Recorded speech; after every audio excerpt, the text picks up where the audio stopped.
Di sini sekitar berapa nih? Ya sekitar 15 orang sampai 20 orang. Alhamdulillah ya.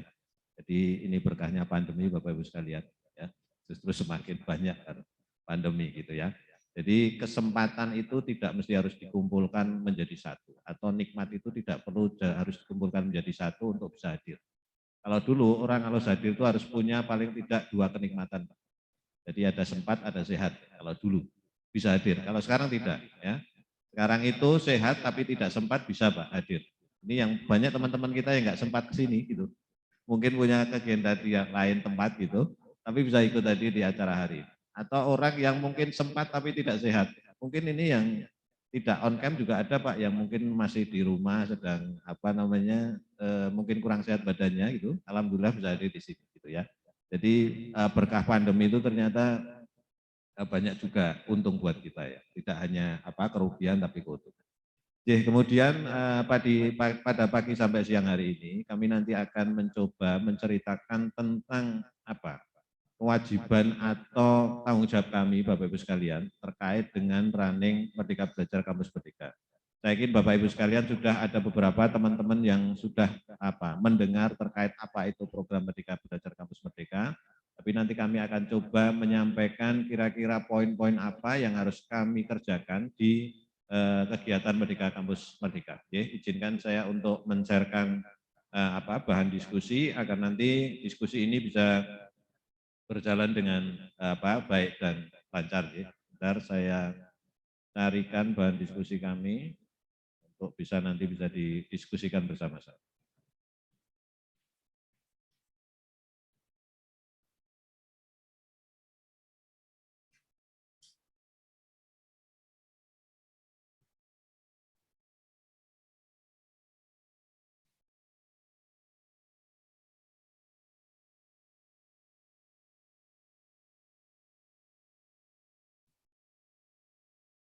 Semoga sudah bisa terlihat di teman-teman sekalian, baik yang di sini maupun yang ada di ruang Zoom meeting.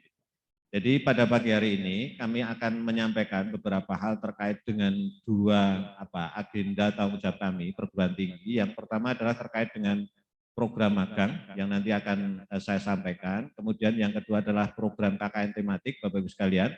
Nanti yang akan menyampaikan terkait dengan KKN tematik adalah Sekretaris Pusat Pengembangan Kompetensi Bu Wika Harisa Putri. Beliau tidak ada berada di sini, tapi beliau berada di ruang Zoom gitu ya. Jadi ini luar biasa. Kami satu kantor tapi diskusinya berbeda tempat ini Bapak sekalian. Karena tentunya Bu Wika juga ada beberapa urusan yang harus diselesaikan. Baik, terkait dengan magang, ini mungkin saya memberikan ilustrasi dulu Bapak Ibu sekalian. Ini adalah foto dari mahasiswa kami, mahasiswa baru kami Bapak Ibu sekalian. Agak saya blurkan biar mukanya tidak terlalu kelihatan culun Pak. Itu saya membayangkan mungkin saya ketika jadi mahasiswa baru itu seperti itu Pak. Culun-culun seperti itulah ya, kira-kira seperti itu. Itu mahasiswa kami ketika orientasi. Kemudian yang jadi pertanyaan ketika saya gitu memandang foto ini gitu ya. Saya bisa membayangkan wajah-wajah mereka untuk sukses itu seperti apa gitu. Ya, saya juga mungkin dulu seperti itu Bapak sekalian. Jadi ketika saya mulai kuliah, saya masuk kuliah itu mungkin sambil cerita aja Bapak Ibu sekalian. Saya masuk Jogja itu tahun 90. Saya masuk Jogja itu tahun 90, saya itu berasal dari suatu desa yang jauh dari Jogja, Wonosobo Pak. Kalau sekarang mungkin Bapak ada yang kenal Wonosobo, itu desa yang terpencil lah ya waktu itu. Masuk ke Jogja pertama kali kuliah ya mungkin di Jana Badra itu ya tampangnya kayak gitu lah. Tampang suksesnya itu belum ada Bapak sekali.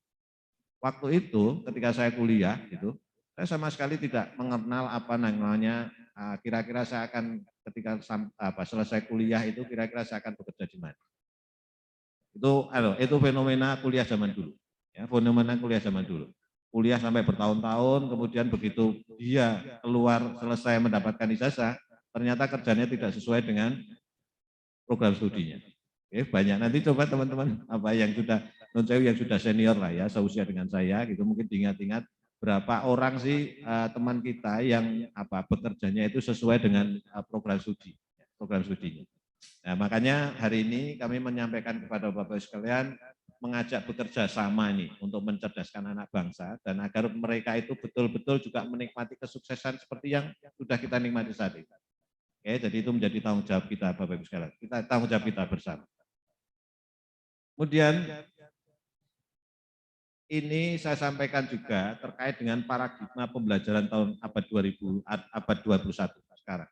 Sangat berbeda ketika saya atau teman-teman sekalian yang mungkin seusia dengan saya atau bahkan usianya lebih jauh lebih banyak daripada saya.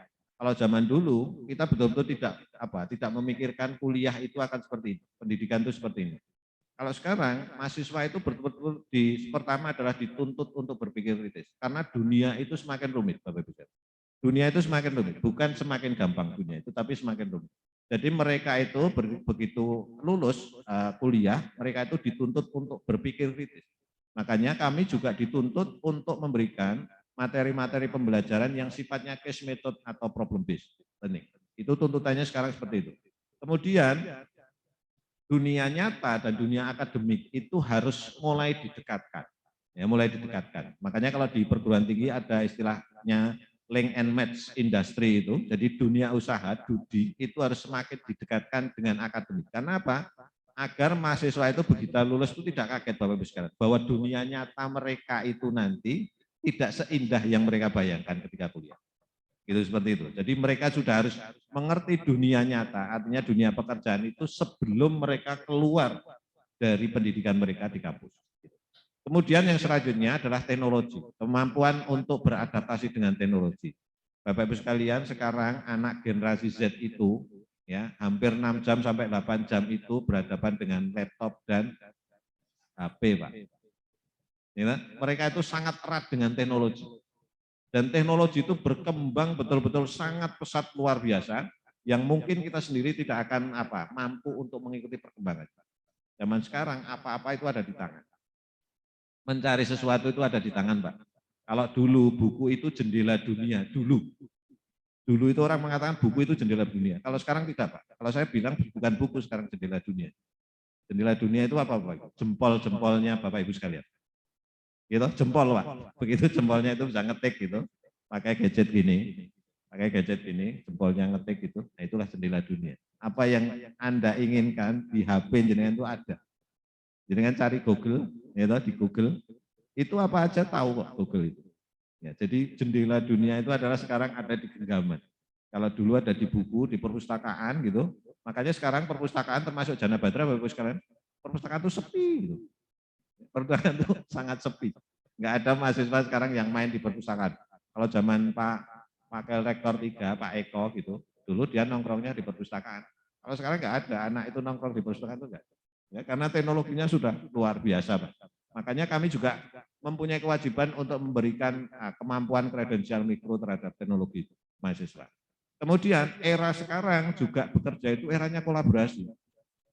Tidak ada orang yang sukses zaman sekarang itu yang tidak kolaborasi.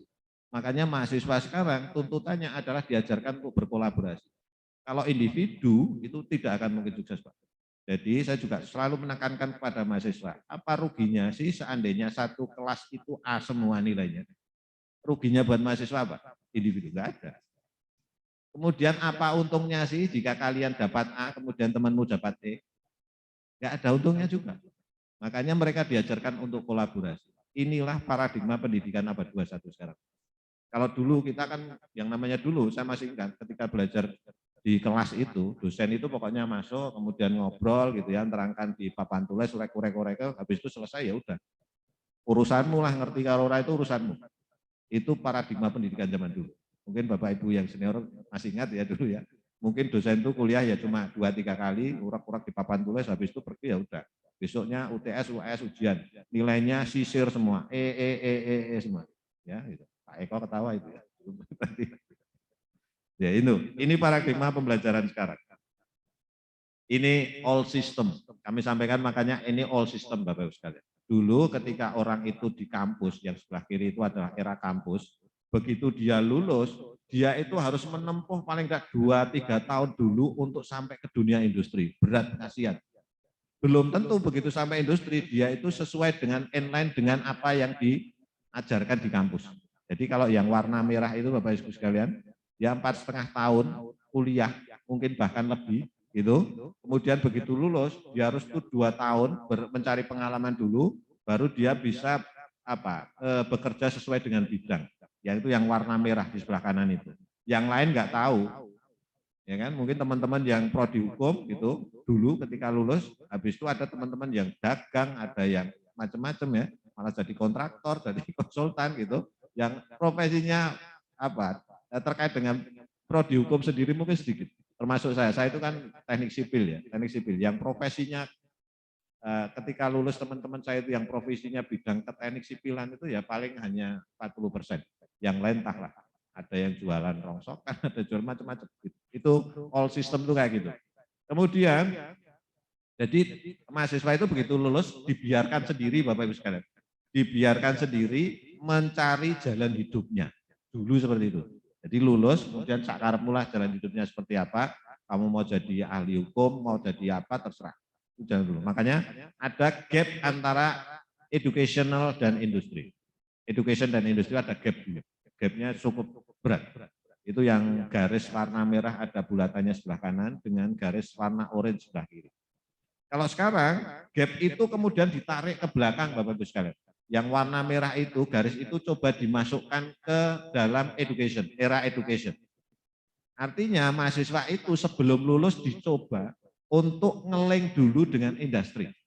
Sekitar 1-2 semester atau bahkan sampai 60 SKS Bapak Ibu. Programnya itu sampai sekian. Jadi dunia industri, dunia usaha dunia industri itu coba ditarik dulu masuk ke dalam time frame-nya akademik itu lebih kurang itu 60 SKS atau sekitar 1-3 semester. Jadi begitu teman-teman mahasiswa itu lulus, harapannya itu betul-betul dia bisa leading untuk bekerja di industrinya masing-masing. Seperti itu, ya eranya seperti itu. Itu yang disebut dengan MBKM sistem, Bapak Ibu. Merdeka Belajar Kampus Merdeka. Walaupun dengan sistem itu kami perguruan tinggi itu harus bekerja keras gitu untuk merunning Merdeka Belajar Kampus Merdeka. Oke. Kira-kira seperti itu. Nah, MBKM itu prinsipnya adalah, konsepnya itu adalah ini. Memberikan hak belajar mahasiswa di luar program studinya sampai sejumlah 60 SKS. Jadi sekarang itu kalau dulu orang itu belajar, seperti saya, belajar menempuh SKS itu lulus sarjana teknik sipil itu, sarjana itu 144 lebih SKS. Itu fully itu berada di dalam kampus. Dulu itu seperti itu. Kalau sekarang dengan adanya program Merdeka Kampus Merdeka, itu sebagian masa itu ditempuh dalam program studi, berarti kalau 144 totalnya, itu yang 84 itu ditempuh di program studi masing-masing, kemudian yang sisanya itu mempersilahkan atau memberi kesempatan mahasiswa itu untuk menempuh pembelajarannya sebagiannya itu di luar kampus. Sampai 60 SKS, Bapak Ibu sekalian. Dengan 8 kegiatan belajar. Jenisnya itu ada 8. Ada mulai dari pertukaran pelajar, kemudian ada membangun desa, KKN tematik. Makanya hari ini juga dihadiri teman-teman dari desa untuk KKN tematik. Kemudian ada proyek independen, ada kegiatan wirausaha, ada kegiatan kemanusiaan, ada penelitian atau riset, ada asistensi mengajar di satuan pendidikan, yang terakhir adalah magang. Ini yang nanti akan kami bicarakan. Nanti untuk KKN tematik, Bu Wika yang akan bicarakan. Jadi ada 8 jenis itu Pak. Ditambah satu lagi sekarang oleh Kemdikbud itu ditambah satu lagi. Program kegiatannya adalah bela negara. Ya, jadi gini, sekarang itu mahasiswa sekarang yang disebut Merdeka itu gini, 80 SKS itu ditempuh di dalam program studinya, kemudian sisanya itu mereka boleh berkegiatan dari yang 9 itu. Ternyata dia mahasiswa prodi hukum, tapi dia punya passion ngajar, pengen jadi guru, ya kan? Guru tapi punya skill kemampuan hukum. Dia boleh yang 60 SKS itu bisa mengambil untuk asistensi mengajar. Asistensi mengajar itu apa? Dia boleh membantu mengajar di SMA, di SMP, itu boleh. Nanti diakui sebagai SKS untuk dicantumkan dalam transkripsi. Atau mungkin dia punya passion proyek ya, atau membuat startup. ya dia boleh Pak, mengikuti itu. Atau dia pengen biar langsung link dengan industri, dia pengen ikut magang. Sampai 60 Pak, ya, sampai 60 SKS berkegiatan di luar. Ini sistem MBKM, Merdeka Belajar Kampus Merdeka. Nah ini juga running the perguruan tinggi, belum semua perguruan tinggi di Indonesia bahkan di Jogja ini Pak yang berani merunning ini. Padahal ini sudah merupakan wajib, kurikulum yang wajib harus disediakan oleh universitas karena itu tercantum dalam Undang-Undang Standar Nasional Pendidikan Tinggi sekarang. Oke, ini kira-kira MBKM. Nah, kira-kira rumusnya seperti ini, Pak. Nah, seperti ini. Jadi yang 84 di lingkaran paling kecil itu adalah jumlah SKS yang harus ditempuh oleh mahasiswa di dalam program studinya sendiri. Itu 84 SKS. Wajib Pak, boleh lebih, tapi minimal 84. Kemudian di lingkaran yang kedua itu mahasiswa diberi kesempatan maksimum 20 SKS untuk melakukan pembelajaran di luar program studi di dalam perguruan tingginya. Jadi kalau sekarang di Janabadra, ya, di Janabadra itu namanya ada mahasiswa hukum nih Pak, sudah menyelesaikan 84 SKS di prodinya. Kemudian dia pengen cari pengetahuan lain di program studi lain di dalam Janabadra. Contoh pengen kuliah di teknik sipil boleh, sambil nyari jodoh boleh Pak. Jadi boleh. Kalau dulu enggak boleh, kalau sekarang boleh. Jadi ini mahasiswa hukum yang jadi ini operator gitu ya. Boleh nanti kalau pengen kuliah di program studi teknik sipil. Mana dicari, di sana ditawarkan mata kuliah apa. Kuliah di sana boleh. Gitu ya. Biasanya nanti yang teknik sipil nih, kalau teknik sipil kan banyak laki-lakinya nih, mau nyari jodoh Pak. Dia kuliahnya di hukum kan gitu. Ya, boleh sekarang boleh sampai 12 kali. Selanjutnya yang sisanya yang 40 ini dia diberi kesempatan menikmati pembelajarannya di luar program studi, di luar perguruan tinggi Pak. Jadi di luar Janabadra Pak, di luar Janabadra. Yang tadi 8 kegiatan tadi itu. Ya, boleh magang, boleh asistensi mengajar, boleh proyek independen sampai bela negara. Gitu ya, kira-kira seperti itu Pak. Jadi ini konsep dari Merdeka Belajar Kampus Merdeka. Kemudian saya sampaikan, makanya sekarang semua perguruan tinggi itu perlu mitra Pak. Makanya tadi kami di depan tuh mengatakan bahwa kami mengajak bekerja sama Pak untuk mencerdaskan kehidupan bangsa. Ya nanti kita cari apa sih untungnya buat Dudi, apa sih untungnya buat perguruan tinggi kan. Kalau nggak menguntungkan sama-sama nggak menguntungkan ya nggak usah aja Pak, gitu kan. Kan harus saling menguntungkan. Dan yang paling utama adalah kepentingan generasi kita. Kita itu semakin umur semakin senior Pak. Apa sih yang mau kita tinggalkan kalau kita tidak meninggalkan kesuksesan untuk generasi kita? Kan kira-kira seperti itu. Jadi ini konsep implementasi MBKM. Nah ini Pak, saya coba sarikan beberapa keuntungannya. Kalau programnya itu adalah program magang.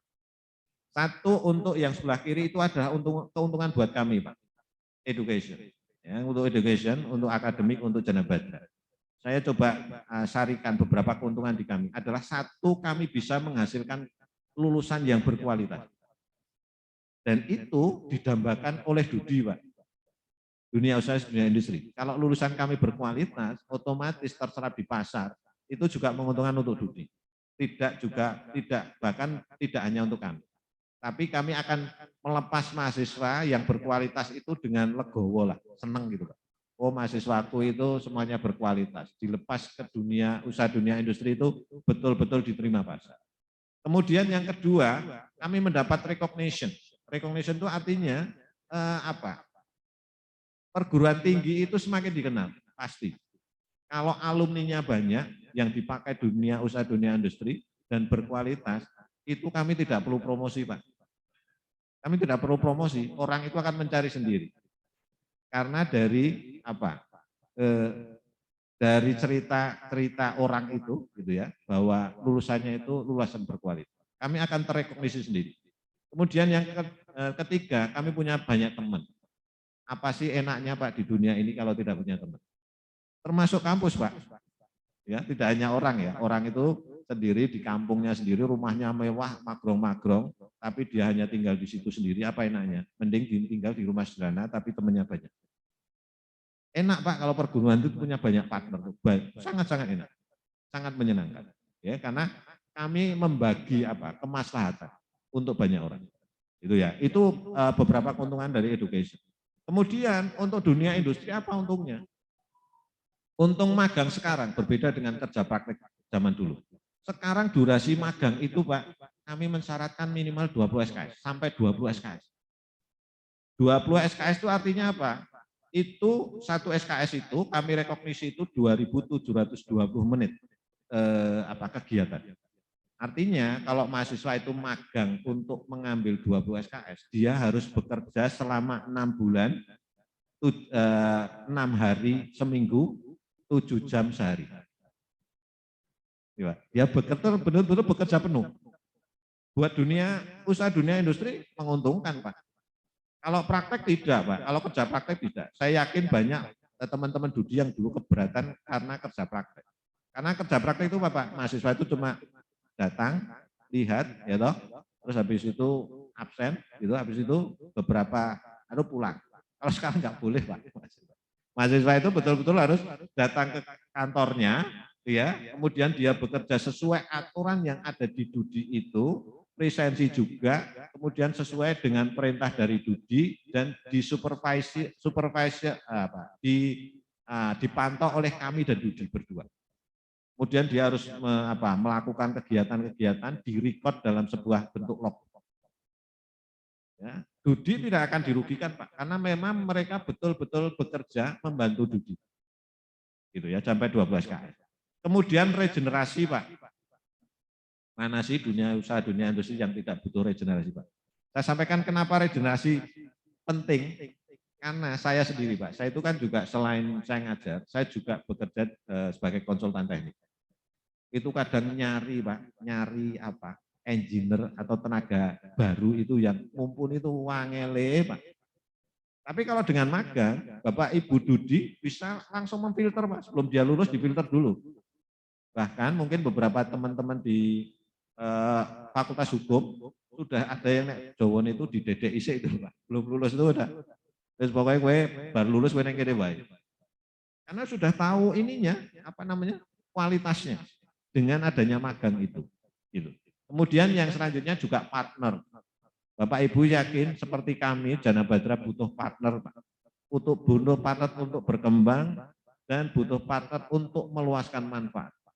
Nah, kita butuh partner. Jadi menurut kami sama-sama lah Pak, benefitnya sama-sama. Kami juga diuntungkan, Budi juga diuntungkan, teman-teman mahasiswa juga diuntungkan karena kita generasi mudanya nanti akan menjadi generasi yang berkualitas. Ini kemudian, nah kira-kira kalau magang itu prosedurnya seperti ini Mbak. Jadi magang juga tidak sembarang ya, maksudnya kita punya prosedur yang baku. Satu, magang kalau dulu kerja praktek itu pokoknya memenuhi syarat SKS, kemudian dia bisa kerja praktek. Kalau sekarang tidak. Jadi magang itu juga ada sistem rekrutmennya. Sistem rekrutmennya itu mahasiswa itu melalui sistem rekrutmen dulu. Sistem rekrutmen itu dirunning oleh kerjasama Dudi dan kami. Jadi tidak hanya kami. Nanti saya sampaikan apa saja kira-kira yang kerjasama antara kita dengan Dudi, sistem rekrutmennya. Ya, jadi itu dinilai oleh Dudi dan kami, sistem rekrutmen. Kemudian setelah itu mahasiswa itu seleksi itu dilakukan, kemudian mereka itu lolos seleksi, baru mereka melakukan magang, internship. Internship itu harus didampingi dari akademik dan juga dari Dudi samping. Kalau sudah itu selesai itu waktunya yang tadi saya sampaikan 20 SKS sekitar 6 bulan, mereka akan mendapatkan Certificate of Completion bahwa mereka selesai magang. Oke, kemudian mendapat pengakuan yang namanya Certificate of Completion yang dikeluarkan diketahui oleh dua pihak, kami kampus dan dunia usaha. Baru setelah itu mahasiswa itu bisa direkognisi di kampus, diakui sebagai SKS. Detailnya seperti ini Bapak Ibu sekalian. Jadi kalau yang atas itu adalah jalur perguruan tinggi, apa yang harus dilakukan di perguruan tinggi. Kemudian yang di bagian bawah itu adalah yang harus dilakukan mitra atau Dudi. Nanti sebelum magang itu dilakukan, itu kita harus sama-sama menyusun program magangnya, Pak. Menyusun kurikulumnya, menyusun kegiatan-kegiatan magangnya. Jadi tidak asal ya. Nanti mungkin kewajiban teman-teman hukum, prodi hukum mengundang teman-teman Dudi untuk menyusun program magang itu bersama-sama. Kalau sudah itu, kemudian perguruan tinggi akan menunjuk dosen pembimbing magang dan membuat rekrutmen mahasiswa magang. Perguruan tinggi itu kewajibannya dibantu oleh teman Dudi. Kemudian teman Dudi harus menunjuk supervisor, Pak. Menunjuk supervisor yang untuk mendampingi nanti teman-teman begitu dia melakukan magang. Setelah itu dosen pembimbing dan mahasiswa, supervisor nanti bertemu, ada pembekalan, kemudian ada pembekalan supervisor, ada pembekalan buat mahasiswa, gitu ya. Kemudian baru dilakukan proses magang. Kalau itu sudah selesai, baru nanti mendapat sertifikat of completion, kemudian konversi SKS-nya bisa diakui di perguruan tinggi. Jadi kira-kira alur kegiatan magang itu seperti itu. Ya, pengakuannya itu 20 SKS, dan kerjasama itu betul-betul dilakukan oleh perguruan tinggi dan teman-teman dari Dudi. Jadi tidak bisa hanya dilakukan oleh kami di perguruan tinggi, tapi juga harus dilakukan oleh teman-teman juga di Dudi. Ini kira-kira prosedur magangnya kira-kira seperti itu, Bapak sekalian. Nah, ini rekognisinya yang tadi saya sampaikan, bahwa kalau mahasiswa pengen diakui 20 SKS, ya dia harus melakukan kegiatannya itu 6-7 jam per hari per semester, Bapak Ibu sekalian. Jadi ini juga tadi saya sampaikan keuntungan, salah satu keuntungan teman-teman Dudi untuk membimbing mereka dan memanfaatkan kompetensi mereka untuk bisa digunakan di teman-teman Dudi. Dan untuk syarat magang, Bapak Ibu sekalian, yang tadi saya sampaikan, nanti bisa didiskusikan antara teman-teman akademisi dan teman-teman Dudi. Contohnya Bapak Ibu sekalian, kalau di kemarin yang sudah berjalan, di hukum juga sudah berjalan, contoh kalau saya di teknik sipil, saya berikan contoh di teknik sipil, kemarin mahasiswa yang magang itu Pak, itu harus punya syarat tertentu. Karena teman-teman Dudi sudah tidak mau Pak dibebani mahasiswa yang tidak berkualitas dari kami. Ya, jadi harus juga sama-sama diuntungkan tadi. Biasanya nanti mensyaratkan, namanya teman-teman kalau di teknik sipil kemarin ya, dia mensyaratkan mahasiswa sebelum magang itu harus sudah memiliki kompetensi kredensial mikro. Dia harus sudah bisa AutoCAD dulu. Ya, jadi tidak boleh ketika magang itu dia belum bisa AutoCAD. Dia harus punya sertifikat bisa AutoCAD dulu dari kami. Ini saya contohkan kalau hukum mungkin bayangan kami. Dia harus punya syarat akademik dulu, Bapak Ibu sekalian. Syarat akademik dulu mungkin dia sudah harus selesai teori hukum perdata, hukum pidana atau apa gitu. Yang tahu teman-teman dari prodi hukum dan teman-teman Dudi itu syarat akademiknya. Kemudian kami juga mensyaratkan dia harus sudah semester 5. Momennya sudah semester 5, di atas semester 5. Kan ya kalau Bapak Ibu sekalian menerima magang yang semester 1 kan ya ngomong pesake kan itu ya toh. Nanti kasihan Bapak Ibu sekalian cuma membina mahasiswa tapi tidak bisa memanfaatkan secara maksimal. Gitu. Kemudian IPK-nya. Kemarin kalau di teknik sipil Pak, itu mensyaratkan, teman-teman Dudi mensyaratkan, Pak Nindyo, saya nggak mau kalau yang magang itu IPK-nya kurang dari 3. Ya nggak apa-apa, SOP Pak. Mereka butuhnya orang yang memang diakui secara akademik itu mampu. Di atas 3 boleh. Ya, tapi jangan 3,9 Pak ya, susah nyari. 3, ya di atas 3 lah, di atas 3 itu udah rata-rata anak itu udah artinya penalarannya sudah cukup bagus, gitu ya. Kemudian mungkin mempunyai kredensial mikro, kemampuan, contohnya Excel, Word, gitu ya. Itu kan ya kalau magang kemudian dengan menerima yang belum bisa Excel, Word atau apa itu kan ya nanti malah merepotkan. Jadi nanti kewajiban kami untuk memberikan kompetensi itu dulu sebelum mereka magang. Gitu. Kalau teknik sipil kemarin ada syaratnya Pak, pokoknya Pak Nindyo, anak-anak teknik sipil boleh magang tapi harus bisa AutoCAD dulu. Ya oke, saya sediakan. Makanya kami punya pusat pelatihan AutoCAD. Ya nanti juga teman-teman hukum juga kami punya kerjasama dengan Microsoft dulu Pak. Jadi nanti begitu magang dia udah tahu Excel, MS Word. Ya paling tidak kan itu. Kemudian punya soft skill. Nah, kalau soft skill itu biasanya dinilai bareng ketika wawancara, ketika rekrutmen. Dia punya integritas, dia punya pengalaman organisasi, kemampuan komunikasinya baik atau tidak. Kemarin kalau di teknik sipil juga gitu Pak. Jadi rekrutmen itu ada wawancara juga. Wawancara juga termasuk skill komunikasi dan sebagainya. Jadi ini beberapa syarat mahasiswa yang boleh magang. Yang ini harus didiskusikan antara teman-teman education atau akademik dengan teman-teman Dudi. Karena tiap prodi atau tiap ranah keilmuan itu bisa beda-beda Pak. Ya, jadi itu kira-kira.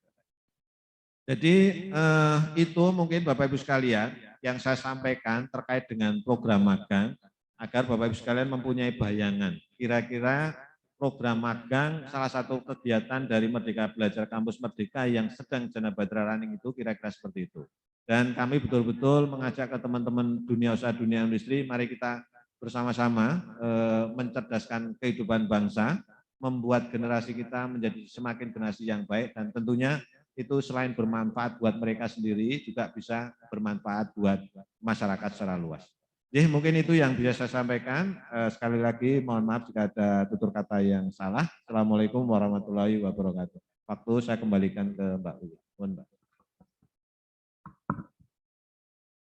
Terima kasih kepada Bapak Dr. Nindyo Cahyokresnanto MP yang telah memaparkan terkait dengan program magang yang banyak sekali ya tadi kita dengarkan bersama-sama terkait dengan pemaparan dari Bapak Dr. Nindyo Cahyokresnanto terkait dengan program magang, diantaranya tadi terkait dengan prosesnya, kemudian juga terkait dengan kompetensi calon peserta magang, seperti itu. Nah, nanti kami harapkan dari Bapak Ibu Mitra dapat memahami terkait dengan pemaparan yang telah disampaikan, sehingga harapan dari kami nantinya dapat pada saat pelaksanaan program magang dengan mitra terkait dengan prosedur dan juga proses dapat kita laksanakan secara bersama-sama. Nah, kemudian selanjutnya akan ada penyampaian materi terkait dengan KKN tematik. Nah, ini terkait dengan KKN tematik sudah ada beberapa mitra yang juga bekerja sama dengan kami, akan tetapi mungkin belum terlaksana ya, karena suatu hal dan juga pada kesempatan pagi hari tadi kita juga sudah melaksanakan penandatanganan MOU dengan dua mitra ya, yang nantinya juga akan dilanjutkan dengan adanya penandatanganan MOU dengan mitra dari Desa Meleseng ya Pak ya. Ya, mohon maaf yang tadi terlambat hadir. Baiklah, untuk kegiatan KKN tematik akan disampaikan oleh dari tim PPK, yaitu Ibu Wika Harisa Putri SHSE-MSI. Kepada Ibu Wika Harisa Putri, waktu dan tempat kami persilahkan.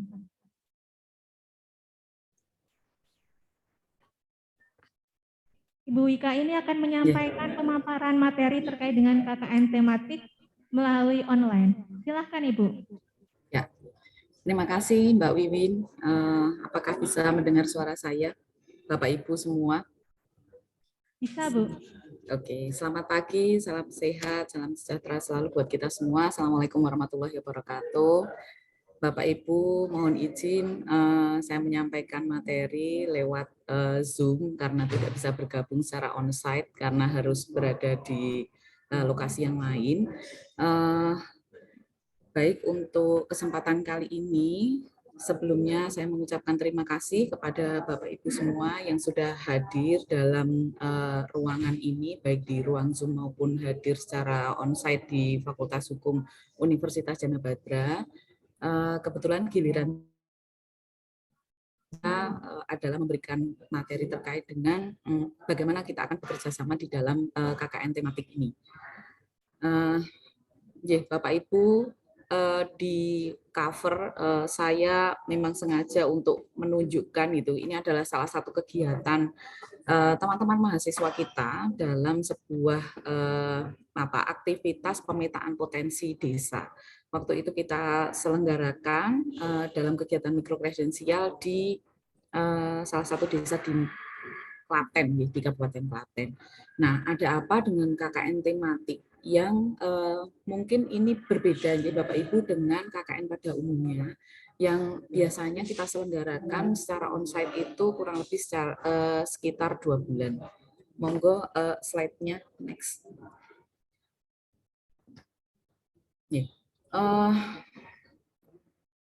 Yang pertama adalah kita sampaikan bahwa untuk kegiatan KKN tematik yang terkait dengan Merdeka Belajar Kampus Merdeka ini juga menggunakan kaidah yang sama untuk rekognisi SKS nih.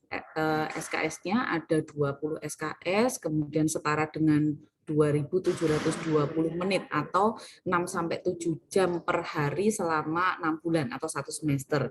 Jadi untuk KKN tematik ini merupakan KKN yang di-extend atau yang diperpanjang gitu Bapak Ibu, yang lamanya dalam pelaksanaan adalah selama 1 semester dan itu dilaksanakan oleh sekelompok mahasiswa begitu, sekelompok mahasiswa kurang lebih jumlahnya 5-6 orang di dalam satu kelompok, dan kemudian fokus ada di dalam satu lokasi di desa mitra begitu ya, di satu desa mitra, dan kemudian Bapak Ibu nanti sebagai mitra itu akan ada beberapa hal yang menjadi tanggung jawab kita bersama-sama. KKN tematik ini adalah KKN yang di-extend yang memang bertujuan untuk lebih mendalamkan ya, untuk lebih membangun proses link and match dengan dunia luar kampus, dan khususnya kalau untuk KKN tematik ini adalah untuk bagaimana mereka bisa mengenal program-program pemberdayaan masyarakat, terjun langsung di dalam masyarakat, kemudian bagaimana mereka bisa mengidentifikasi permasalahan dan juga menjadi bagian dari solusi dari masalah-masalah yang ada di tengah-tengah masyarakat. Nah, terkait dengan beberapa hal yang akan kami sampaikan kepada Bapak Ibu Mitra yang tadi baru saja menandatangani MOU, dan nantinya setelahnya akan kami harapkan juga untuk bisa duduk bersama dan berdiskusi dengan kami kembali terkait dengan program apa saja yang nanti akan kita tawarkan. Mungkin setelah forum ini, nanti kita akan melanjutkan dengan forum lain yang lebih teknis, gitu ya, lebih teknis, yang nanti akan memberikan atau bersama-sama membangun guidance ya, bersama-sama membangun arahan untuk kita tawarkan kepada mahasiswa terkait dengan program-program KKN tematik ini. Next, Pak. Nah, apa yang kepingin kita dapatkan dari kegiatan KKN tematik yang lamanya mungkin berarti 3 kali lipat dari kegiatan KKN yang selama ini sudah dilakukan oleh perguruan tinggi dengan mitra di desa-desa binaan perguruan tinggi. Yang pertama sebenarnya yang kepengen kita pastikan adalah mereka mendapatkan pengalaman belajar di luar kampus yang terutama terkait dengan bagaimana menggali potensi di wilayah tertentu, dan kemudian setelah itu mereka bisa menjadi bagian dari agent of change gitu ya. Jadi kita sangat mengharapkan bahwa teman-teman mahasiswa ini akan menjadi tambahan amunisi untuk menggerakkan desa begitu dalam menjalankan program-programnya untuk menuju pada sasaran-sasaran desa yang sudah ditentukan di dalam RPJM desa. Kurang lebih seperti itu. Jadi kegiatan yang dilakukan oleh teman-teman ini adalah kegiatan yang memang dibutuhkan oleh desa, dan kemudian direncanakan secara bersama-sama antara desa dengan perguruan tinggi, kemudian setelah itu disepakati proses implementasinya untuk dilaksanakan selama 6 bulan atau 1 semester tersebut. Next, Pak. Nah, kemudian apa yang kami harapkan gitu ya? Apa yang kami harapkan dari mitra terkait dengan kegiatan KKN tematik ini? Kami ada memberikan list gitu ya, ada 5 kurang lebih yang kami sangat mengharapkan Bapak Ibu Mitra itu bisa menyediakan untuk teman-teman mahasiswa. Yang pertama adalah berkomitmen sebagai mitra dalam bentuk MOU atau PKS. Jadi Bapak Ibu sudah melaksanakan bersama-sama di kesempatan di awal pertemuan. Kemudian yang kedua itu adalah menyediakan tim supervisor lapangan yang akan menjadi mitra dari dosen pembimbing yang berasal dari perguruan tinggi untuk mengarahkan, menyusun, dan mengimplementasikan program. Kemudian yang ketiga adalah menyediakan program kegiatan yang sistematis dan dibutuhkan untuk pembangunan desa. Jadi sekali lagi Bapak Ibu, kalau mungkin dulu teman-teman mahasiswa KKN itu ketika datang ke desa gitu ya, mereka itu kan kegiatannya seolah-olah itu kegiatan yang formalitas yang ya sudah dari dulu sampai sekarang kegiatannya ya pelangisasi, kemudian posyandu, kemudian TPA dan sebagainya seperti itu. Nah, untuk KKN tematik ini berbeda, Bapak Ibu, gesturnya berbeda, dan kemudian kita memang akan lebih banyak mengarah kepada kegiatan-kegiatan pengembangan desa yang itu sudah disepakati di dalam RPJMDes. Jadi disinilah letak peran Bapak Ibu sebagai mitra untuk bisa mengarahkan kami di perguruan tinggi dan juga teman-teman di lapangan nantinya bersama dengan DPL dan juga supervisor untuk menyusun satu program kerja yang memungkinkan dilakukan oleh mahasiswa itu selama 6 bulan berturut-turut di lokasi KKN tematik ini.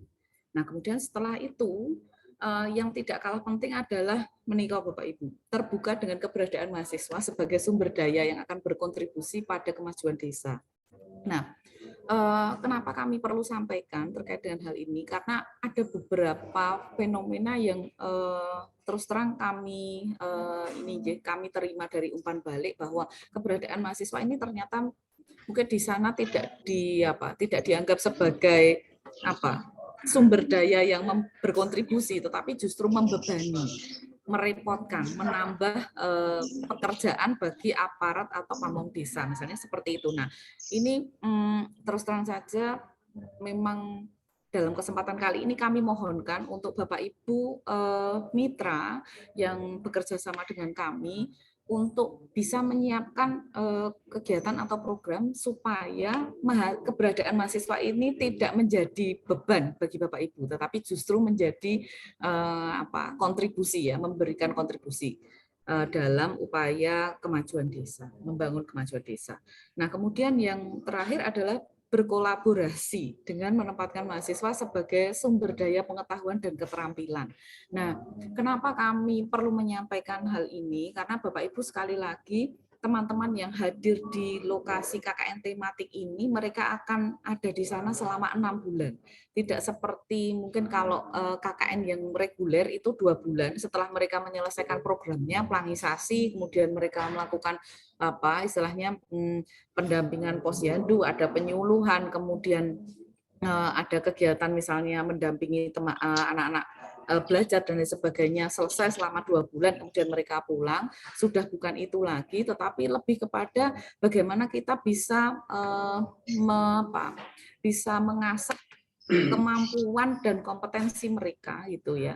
Dalam konteks misalnya kalau kali ini yang bekerja bersama adalah teman-teman dari mahasiswa Fakultas Hukum, ya bagaimana kita bisa memanfaatkan kompetensi mereka untuk membantu dan berkontribusi terhadap program-program desa yang ada hubungannya dengan kompetensi hukum seperti itu. Dan tentu saja untuk kegiatan KKN tematik ini nanti tidak akan homogen ya Bapak Ibu. Jadi kegiatan KKN tematik ini nanti kita juga akan bersama-sama dengan prodi yang lain. Jadi nanti untuk satu kelompok itu nanti akan ada dari prodi yang lain, tidak hanya dari prodi hukum. Nah, kebetulan saja untuk kali ini mitra yang sedang kita hadirkan adalah dari teman-teman di prodi hukum.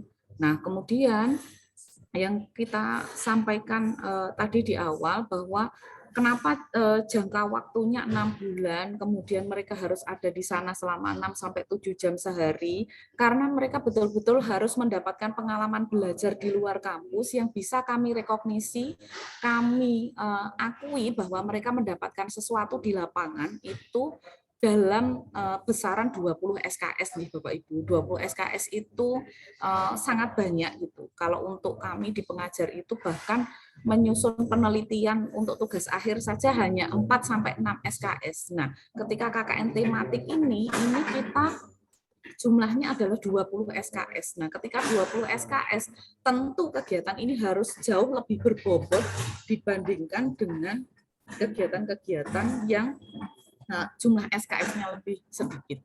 Nah, oleh karena itu Bapak Ibu sekali lagi kolaborasi dan juga dukungan dari Bapak Ibu mitra untuk secara bersama-sama menyusun program kerja selama mereka itu berada di lapangan, yaitu 6 bulan itu betul-betul kami harapkan. Next.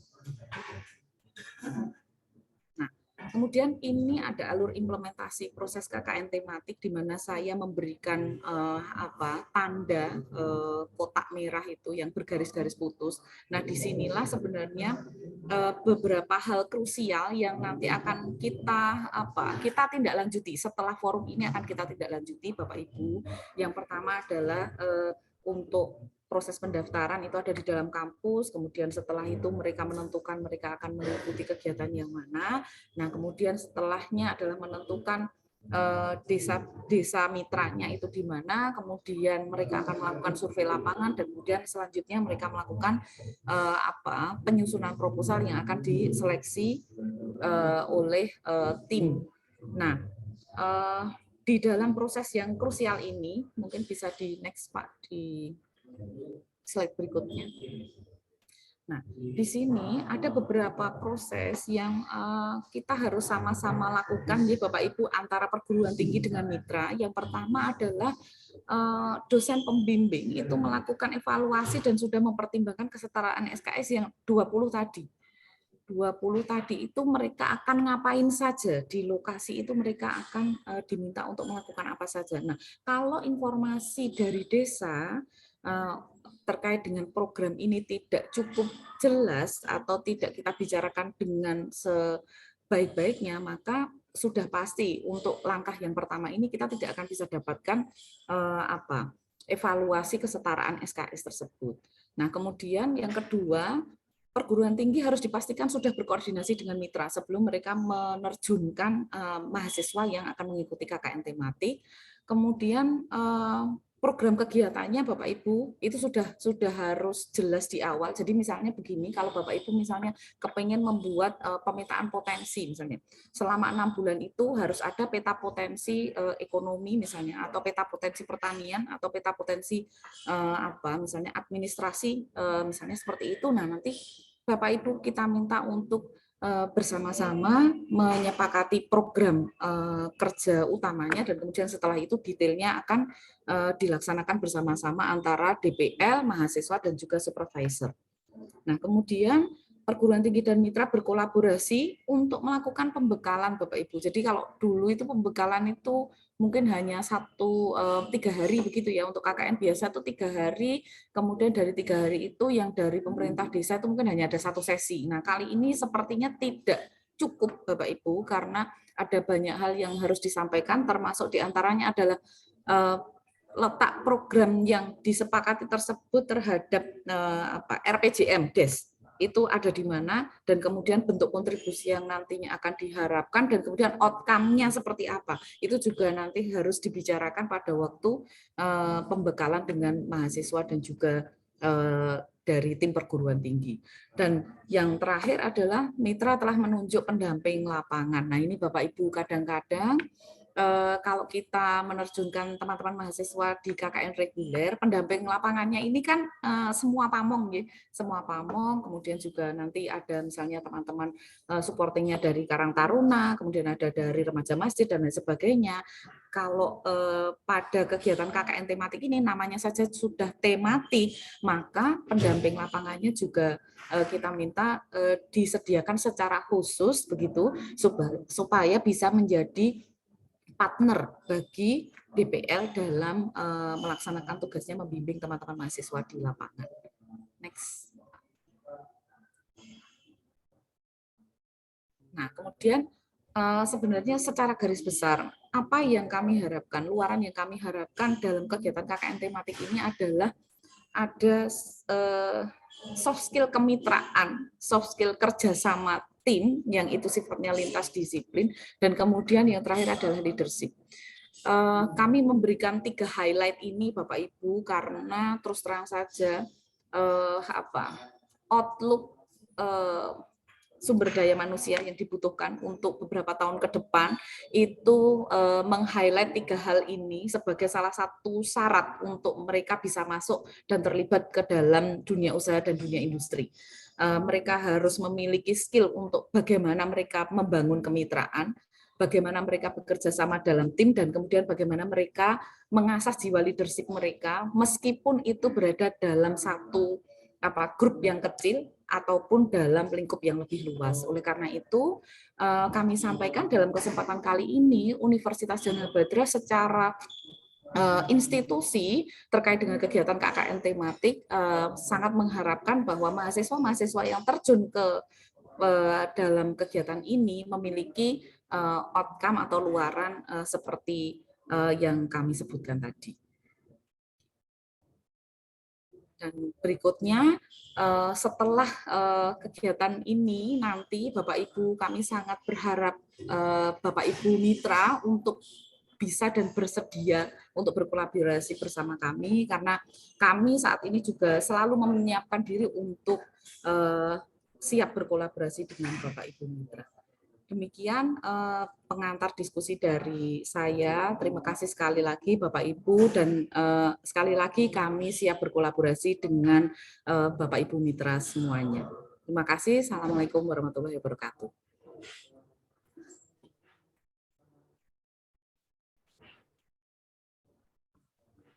Terima kasih kepada Ibu Wika Harisa Putri atas pemaparan materi terkait dengan KKN tematik. Banyak hal tadi yang sudah disampaikan Ibu Wika terkait dengan harapan-harapan dari khususnya Fakultas Hukum ya untuk menjalin kerjasama dengan mitra KKN tematik, di mana kita sudah ada 2 mitra sebelumnya yang sudah bekerja sama, dan ini pagi hari ini tadi sudah ada 2 mitra baru ya untuk kegiatan KKN tematik. Baiklah Bapak Ibu hadirin sekalian, selanjutnya akan ada pemaparan terkait dengan implementasi dari program magang dan juga KKN tematik yang sudah dilaksanakan di Fakultas Hukum Universitas Djana Badra. Bagaimana implementasinya selama ini, mungkin juga terkait dengan hambatan-hambatannya, dan nanti ini akan ada pemaparan dari Wakil Dekan 1 Fakultas Hukum Universitas Djana Badra, Ibu Dr. Diah Permata Budi Asri, SHMKN. Kepada Ibu Dr. Diah Permata Budi Asri, SHMKN, waktu dan tempat kami persilahkan.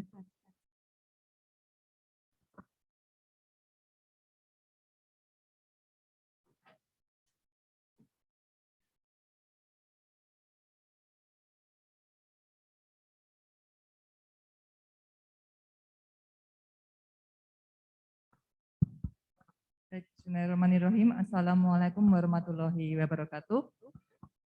Yang kami hormati Ibu Wakil Rektor 1, Ibu Erna Sri Wibawanti, Bapak Wakil Rektor 3, Bapak Eko Nur Haryanto, serta Bapak Ibu yang kami hormati yang hadir di Zoom maupun hadir secara offline. Seperti tadi yang sudah disampaikan oleh narasumber sebelumnya ya terkait dengan MPKM, memang di tempat kita di Fakultas Hukum itu sudah sejak 2020 melaksanakan MPKM ya. Pada waktu itu kita mendapatkan hibah kerjasama MPKM dan kita sudah menandatangani MOU dengan beberapa mitra ya. Nanti akan saya sampaikan ya terkait dengan itu. Dan sekarang saat ini kita juga akan melakukan, saya mempresentasikan terkait dengan apa yang sudah kita laksanakan di Djana Badra, terutama dengan para mitranya.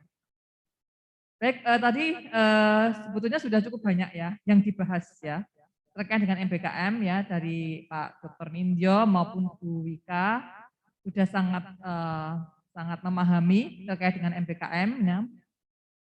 Teorinya dan juga pengertiannya. Kalau sekarang saya akan menjelaskan mengenai implementasinya di Fakultas Hukum Djana Badra. Sebetulnya dari 8 program yang telah ditetapkan oleh Pak Menteri ya, Pak Menteri Pendidikan, kita baru bisa menerapkan tiga program, ya, 3 program MBKM. Yang pertama adalah pertukaran mahasiswa, ya. Kita sudah ada kerjasama juga dengan program studi baik di dalam perguruan tinggi di Janabadra dan juga program studi di luar perguruan tinggi dari luar Janabadra. Kita juga ada program magang atau praktek kerja. Ya, sudah ada beberapa mitra yang sudah kerjasama dengan kita, bahkan ada yang sudah melakukan magang. Ya, sudah ada melakukan magang. Kemudian yang ketiga adalah program kita KKN tematik. Ya.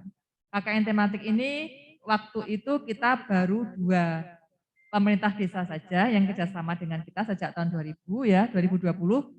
Saat ini ada tambahan lagi 4 ya, sehingga total 7 ya.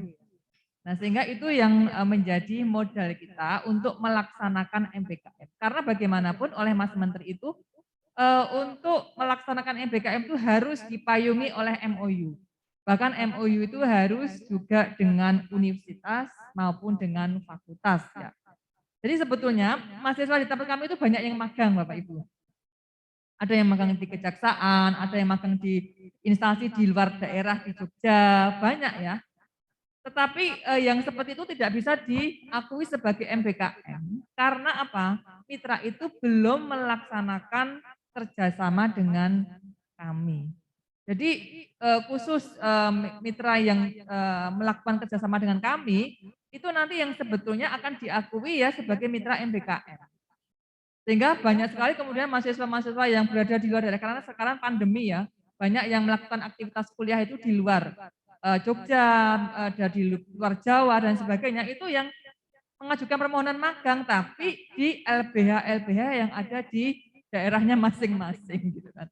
Nah memang kita kesulitannya karena tidak semua ya LBH yang ada di seluruh wilayah itu yang melakukan kerjasama dengan kami. Makanya sekarang saat ini oleh tim PIC-nya Mbak Wiwin ya yang mengawek apa ya namanya istilahnya bertanggung jawab terhadap kegiatan ini perlu ya kemudian dilakukan kerjasama berikutnya supaya nanti kedepannya akan menjadi lebih banyak mitra lagi dan akan menjadi pilihan bagi mahasiswa untuk melakukan magang maupun KKN tematik. Jadi ada 3 yang tadi saya sampaikan ya, ada pertukaran mahasiswa, magang dan KKN tematik.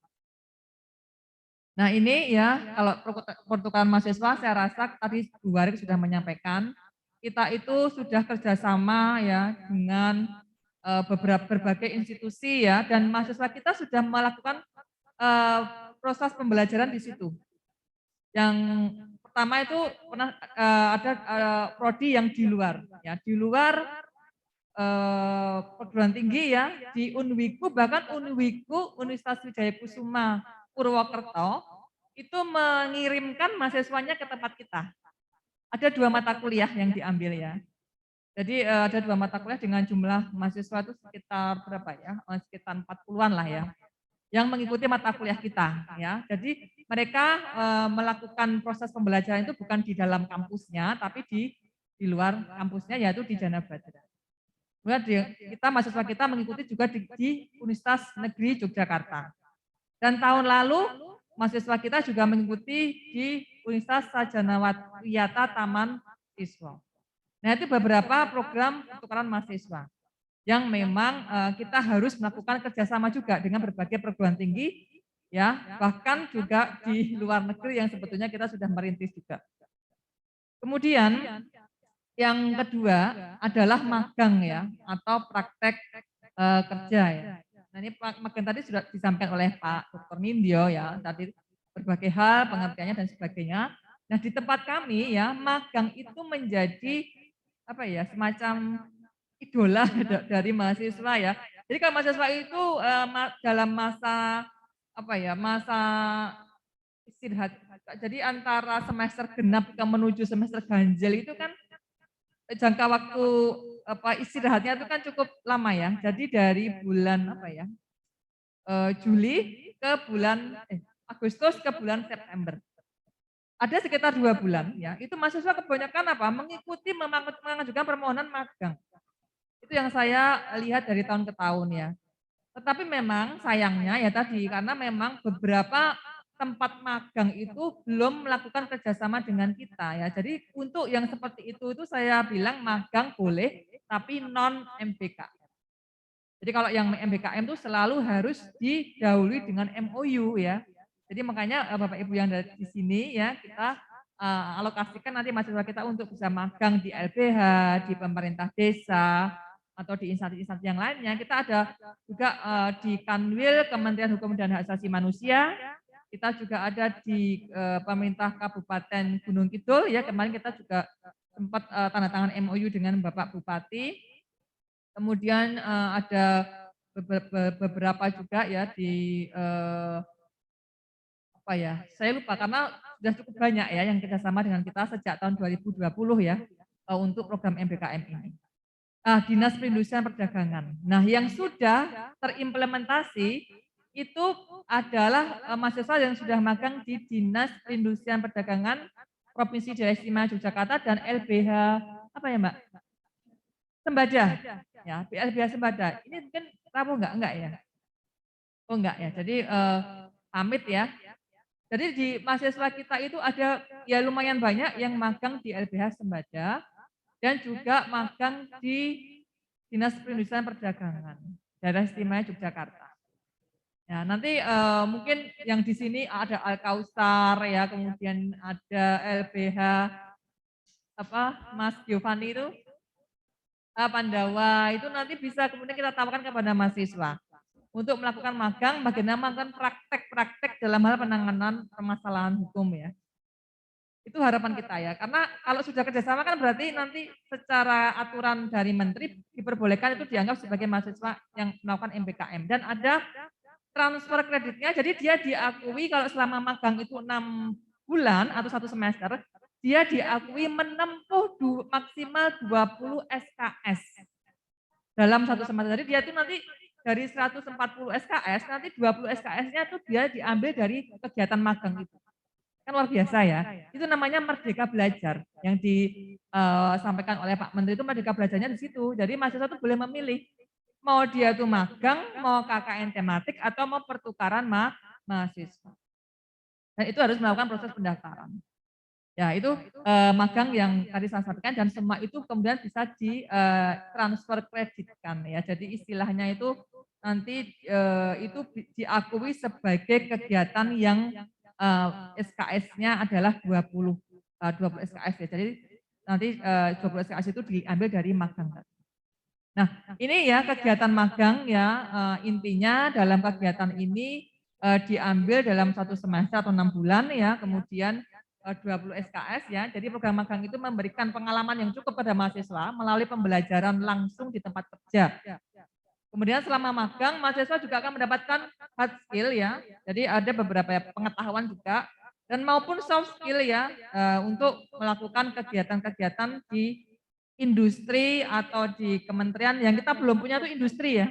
Kita sebetulnya pengen kerjasama dengan industri ya. Karena itu bisa juga diakui sebagai tempat magang di industri. Tapi memang hukum itu ya agak jauh dengan industri ya.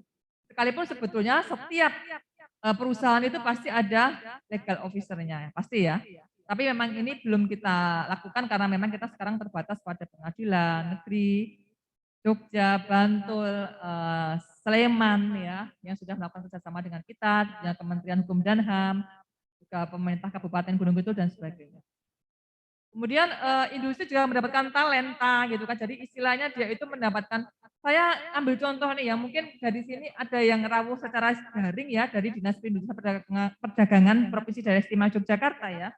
Jadi ada mahasiswa kita yang kemudian sampai dengan saat ini juga masih diperbantukan meskipun dia sudah lewat dari 6 bulan. Jadi masih sering dimintain bantuan mahasiswa kita karena dia sudah intinya menemukan ya talenta ya. Mungkin syukur-syukur nanti misalkan direkrut ya. Itu mungkin ya itu kemudian menjadi daya tarik tersendiri oleh mahasiswanya dan juga menjadi keuntungan bagi industri ya, karena dia sudah tidak lagi memerlukan rekrutmen dan sebagainya, dia tinggal melihat mengambil seseorang yang tadi sudah melakukan melakukan kegiatan magang di tempat industri tersebut. Ini ada semacam simbiosis mutualisme ya. Jadi intinya sama-sama menguntungkan. Nah, dengan demikian mahasiswa itu dituntut ya dengan kegiatan magang itu, dia akan lebih siap untuk terjun di dunia kerja. Nah, ini yang harapannya Mas Menteri kan seperti itu ya. Jadi selama ini tuh sebelum adanya MBKM ya, Mas Menteri itu menganggap bahwa lulusan sarjana itu banyak yang nganggur, belum siap untuk memasuki dunia kerja. Oleh karena itu sejak eranya Pak Menteri yang ini ya, Pak Nadiem itu ya, kemudian dilakukan program disusun, dirancang dan sebagainya program MBKM, diimplementasikan program MBKM di berbagai perguruan tinggi. Harapannya adalah supaya mahasiswa itu lulusannya bisa siap kerja, siap terjun ya di pasar kerja ya dengan magang tadi ya. Nah itu salah satu dari kegiatan yang dilakukan dengan tujuannya seperti itu. Nah, tentunya ya harapannya adalah bahwa dengan magang itu mahasiswa itu ada pengalaman dan kompetensi. Jadi nanti dalam SKPI-nya ya Pak ya, itu nanti disampaikan. Ini mahasiswa ini ya kira-kira sudah punya pengalaman di mana. Nanti kita kalau lulus juga ada SKPI ya, surat keterangan pendamping ijazah. Selain kita juga ada ijazah hard skill-nya ya, secara soft skill dia juga akan diakui kompetensinya. Nanti Pak Nindyo ini sebagai ketua PPK itu yang akan mengakui dengan SKPI ya, surat keterangan pendamping ijazah. Itu menjadi bekal mahasiswa. Karena pengalaman saat ini mahasiswa yang akan melamar di dunia kerja itu akan ditanya SKPI-nya. Selain ijazah, ijazah itu kan formal ya. Tapi kalau dia itu mampu memiliki soft skill, mampu memiliki leadership dan sebagainya, kemampuan untuk bekerja, itu namanya dia memiliki keunggulan tersendiri ya. Bukan hanya sekedar kemampuan secara ilmu saja. Nah itu yang kemudian saat ini banyak ya yang menjadi tuntutan ya, mahasiswa saya yang kemudian menanyakan SKPI itu menjadi hal yang sangat penting pada saat dia akan melamar di dunia kerja. Dia memperoleh masukan serta umpan balik. Nah, kita sebagai fakultas kita juga memiliki keuntungan dengan melakukan kegiatan magang ini karena kita ada feedback dari kementerian atau dari instansi atau dari dinas di mana nanti ilmunya itu akan bisa selalu update sesuai dengan tuntutan pasar kerja. Gitu kan. Jadi dosen itu kalau ngajar juga tidak itu saja, tapi dia akan menyesuaikan dengan sebetulnya tuntutannya seperti apa. Nah, makanya sekarang ada ya IKU ya yang dicanangkan oleh universitas ya supaya nanti semua terpenuhi berbagai indikator yang nanti bisa dihasilkan dari lulusan itu salah satunya ya, yaitu dengan dia itu bisa siap untuk terjun ke dunia kerja.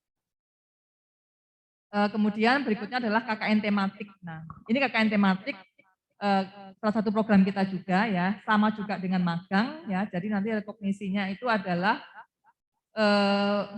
satu SKS setara dengan 2.720 menit ya Pak ya. Jadi kegiatan KKN itu paling itu selama 6 bulan ya Pak ya. Dalam satu semester itu mahasiswa KKN. Jadi kalau sekarang itu KKN-nya kan hanya 40 hari ya Pak ya, 40 hari. Itu nggak bisa direkognisi ya, karena kurang dari jamnya itu. Harus 1 bulan melakukan KKN tematik yang tadi sudah disebutkan oleh Bu Wika ya. Apa itu KKN tematik dan sebagainya, itu lebih fokus pada tema tertentu ya. Tapi tetap multidisiplin harapannya. Nah, dengan KKN tematik itu juga kita harus melakukan kerjasama dengan mitra-mitra pemerintah desa. Nah, kemarin kita baru 2 ya, Taji dan Candi Binangun ya. Saat ini sudah ada 3 apa 4 ya Mbak ya?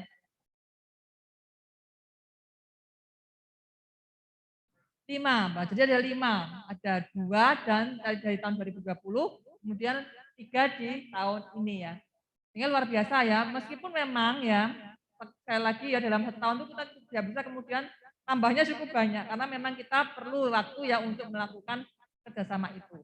Tetapi kalau misalkan mahasiswa itu kerjasama dengan melakukan KKN tematik dengan mitra yang sudah bekerjasama dengan kita, itu nanti akan diakui mengikuti MBKM. Sehingga nanti dia disetarakan, kalau dia mengambil KKN tematik disetarakan dengan mengambil 20 SKS ya, karena itu di luar prodi ya, 20 SKS sama seperti magang tadi.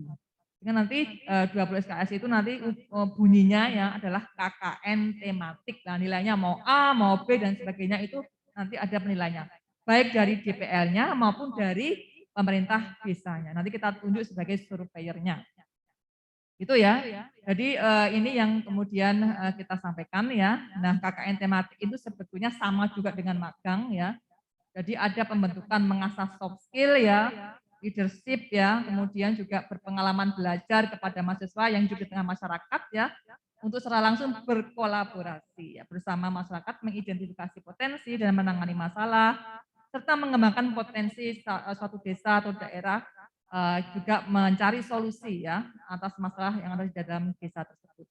Nah, kemudian tujuannya adalah memberikan kesempatan kepada mahasiswa untuk memanfaatkan ilmu pengetahuan, teknologi, keterampilan ya yang dimilikinya untuk pemangku kepentingan lapangan dan membantu percepatan pembangunan wilayah desa. Ini yang saya sampaikan. Jadi pertukaran mahasiswa itu kita ada kerjasama dengan Universitas Negeri Yogyakarta, Universitas Sarjana Wita Taman Siswa, Universitas Wijaya Kusuma Purwokerto, Universitas Muhammadiyah Surabaya, Universitas Pendidikan Ganesha Bali. Selain itu juga kita kerjasama juga dengan prodi akuntansi, prodi EP, prodi teknik sipil, prodi teknik informatika di Universitas Djana Badra. Jadi kita kerjasamanya ada di prodi di dalam Universitas Djana Badra, ada juga prodi yang di luar Universitas Djana Badra. Ini untuk pertukaran mahasiswa. Kemudian untuk KKN tematik ini kita kemarin baru 2, yaitu di Candi Binangun Pakem dan juga Desa Taji Prambanan Klaten. Saat ini sudah bertambah 3 ya. Nanti mungkin ada 5 mitra kita dari pemerintah desa. Kemudian magang atau praktek kerja, kita kemarin ada Pengadilan Negeri Sleman, Bantul, Yogyakarta, kemudian Hukum dan HAM Kanwil DIY, kemudian Ombudsman DIY, kemudian Pemkab Gunung Kidul, Dinas Perindustrian Perdagangan, LBH ya, Al-Kautsar, Sembada, Sikap, ya, Djana Badra dan sekarang Pandawa ya, kemudian Sentra KI Djana Badra. Nah, ini tuh mahasiswa diperbolehkan memilih ya. Jadi Bapak Ibu, untuk program MBKM ini tidak ada paksaan. Jadi boleh milih ikut, boleh tidak, gitu intinya. Untuk mahasiswa yang menginginkan apa ya jiwa petualangan ya, pasti dia akan melakukan apa? Memilih yang namanya MBKM. Karena dia pasti tidak ingin ya hanya sekedar memahami teori di bangku perkuliahan saja, tapi dia akan melihat ya dari di luar kampus itu sebetulnya ya kondisi real masyarakat seperti apa. Nah, itu sebagai tantangan mahasiswa dan harapannya juga pasti ada pembedaan antara mahasiswa yang MBKM dengan yang non MBKM. Pasti pengalamannya secara real akan lebih banyak mahasiswa yang mengikuti MBKM.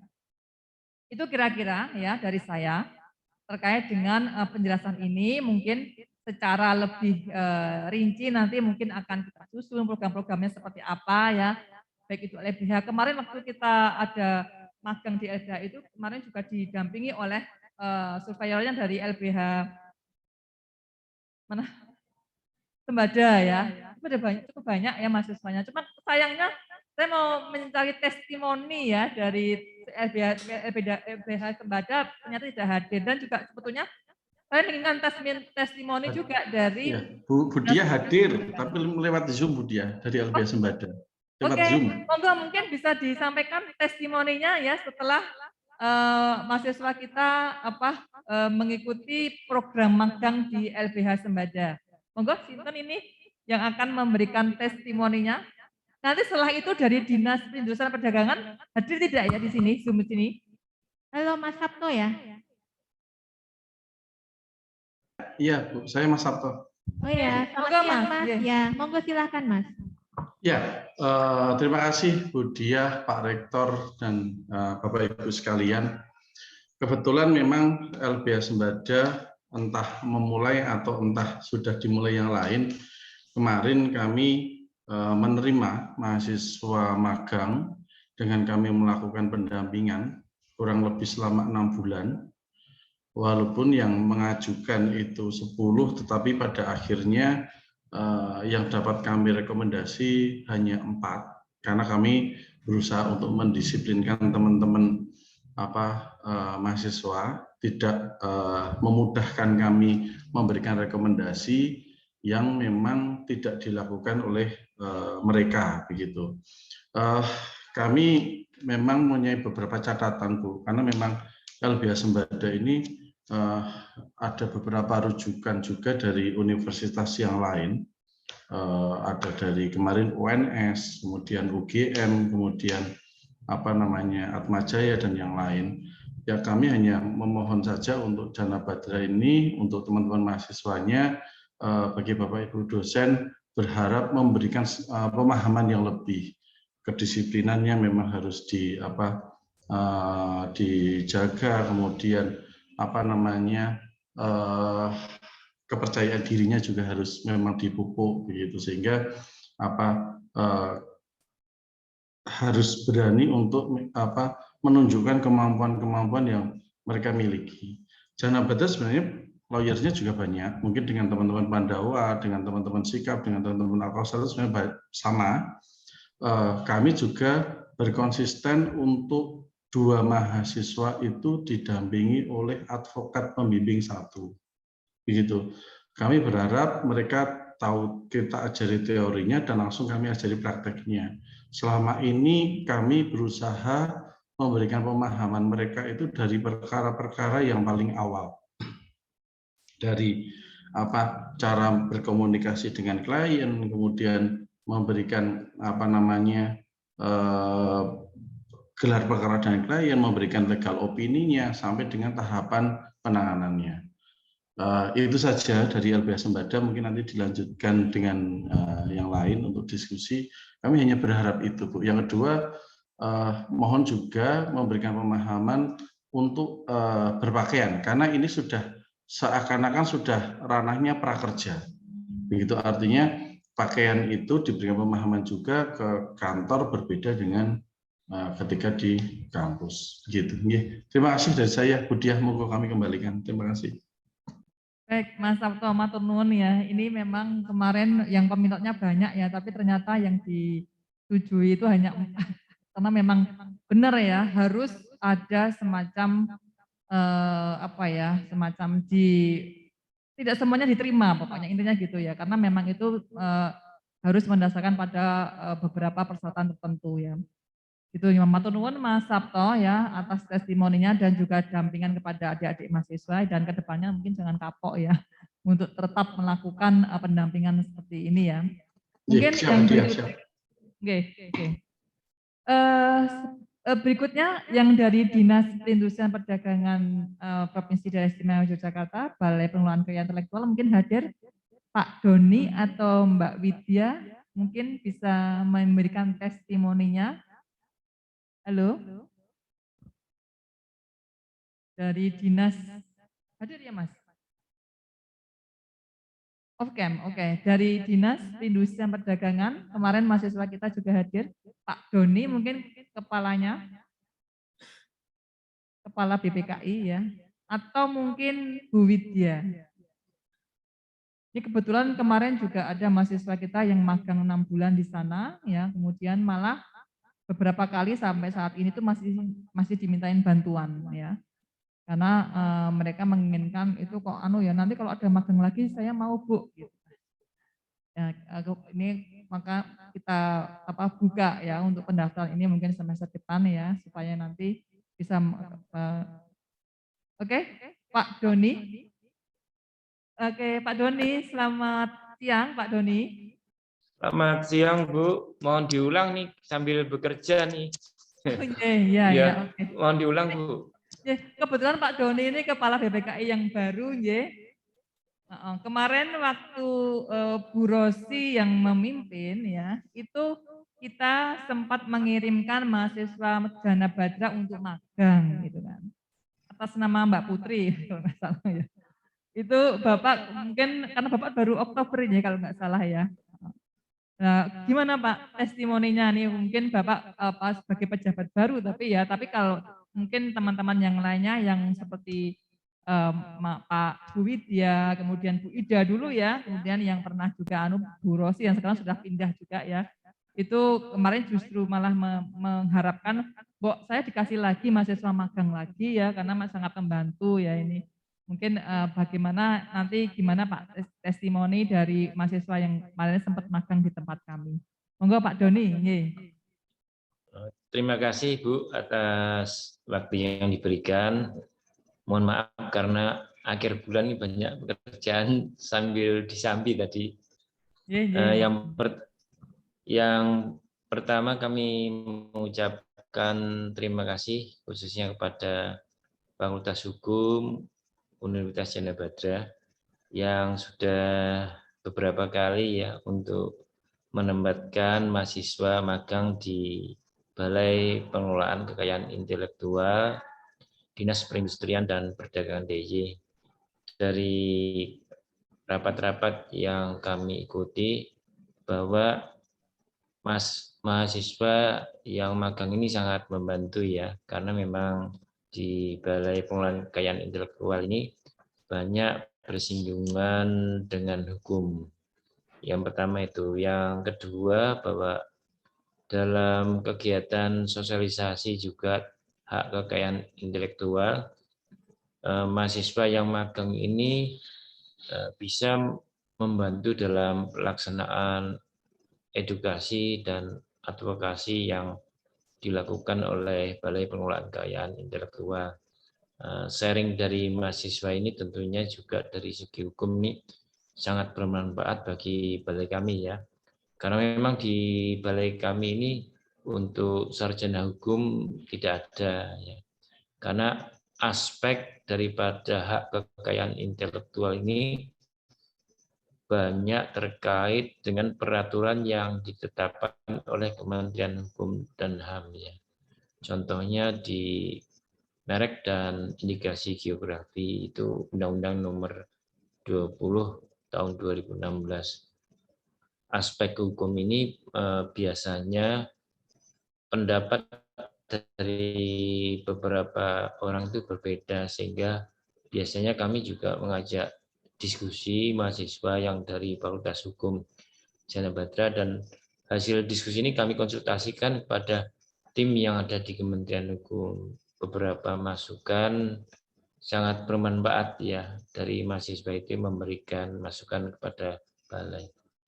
Yang terakhir ya, kami tentunya sangat menyukai apabila dari Universitas Jana Badra akan mengirimkan kembali mungkin yang magang di tempat kami, sehingga bisa membantu kami dalam pelaksanaan pelayanan untuk kekayaan intelektual pada tahun 2022 nanti. Saya kira itu yang bisa kami sampaikan, dan mengucapkan terima kasih ya, banyak bantuan dari Jana Badra, termasuk aplikasi kami juga dibantu nih yang Jogja KI dari Jana Badra. Kami sangat berterima kasih dengan sistem aplikasi yang sudah dibuatkan ya dari Jana Badra, sehingga kami bisa memberikan layanan yang lebih baik pada IKM khususnya binaan dari Dinas Perindustrian dan Perdagangan.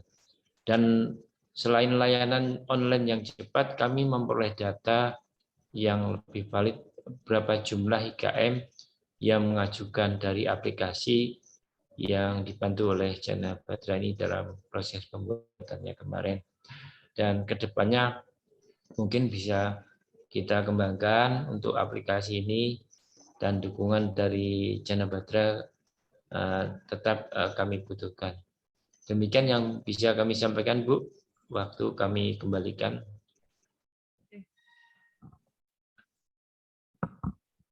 Baik, Pak Doni, matur nuwun sekali ya atas testimoninya, dan juga mungkin harapannya nih disampaikan oleh teman-teman mahasiswa yang di sini ya. Mungkin kalau ada yang mau magang lagi nih masih diharapkan lah ya. Tahun 2022 ada yang magang di sana karena sangat membantu, dan mungkin juga dari sisi mahasiswanya juga pengalamannya pasti ya dapat ya, karena ternyata sebetulnya antara yang law in book dengan law in action itu kadang berbeda. Nah itu harus belajarnya dari situ ya, sisi soft skill-nya itu yang kemudian harus diambil pada saat kita melakukan magang seperti itu. Baik, itu saja mungkin ya dari saya dan juga testimoni dari dua tempat yang salah satunya tadi adalah dipakai untuk tempat magang ya. Mungkin saya cukupkan sekian ya, terima matur nuwun dan waktu kami kembalikan kepada moderator Mbak Wiwin. Matur nuwun.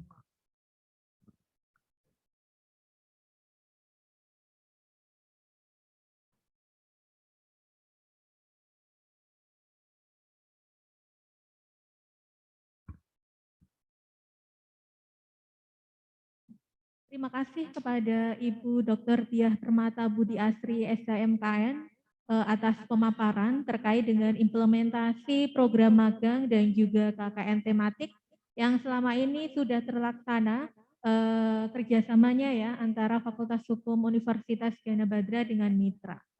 Baiklah Bapak Ibu hadirin sekalian, sesi selanjutnya adalah kami membuka sesi tanya jawab dan juga diskusi. Mungkin dari pemaparan materi dari narasumber ya, yang tadi yang pertama disampaikan oleh tim dari PPK ya terkait dengan program magang dan juga KKN tematik dan juga tadi terkait dengan implementasi program magang dan juga KKN tematik yang sudah terlaksana di Fakultas Hukum Universitas Gajah Mada.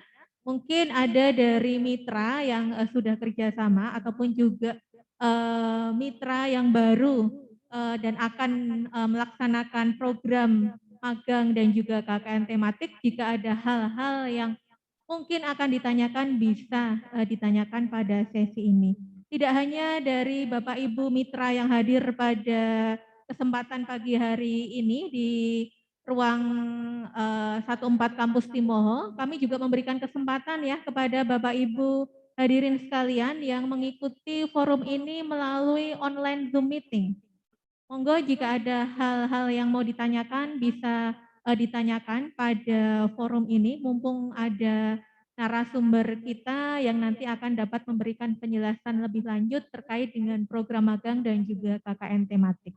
Mungkin dari Bapak Ibu perwakilan dari mitra yang hadir pada pagi hari ini, ada yang mau ditanyakan terkait dengan pemaparan materi dari narasumber yang sudah disampaikan?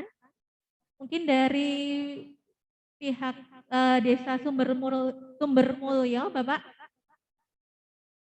Ya, ada ya, Pak ya?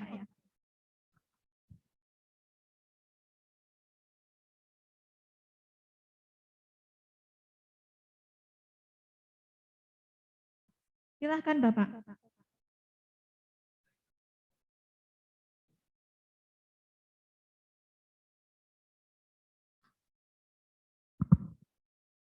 Baik, terima kasih Pak Rektor yang kami hormati beserta jajarannya. Kami dari Kelurahan Sumbermulyo yang pertama mohon izin Bu Lurah Ani Widayani pada pagi hari ini tidak bisa hadir karena baru pulang dari Jakarta baru rapat DPP Abdesi. Kemudian hari ini berbarengan dengan acara monitoring evaluasi data kemiskinan.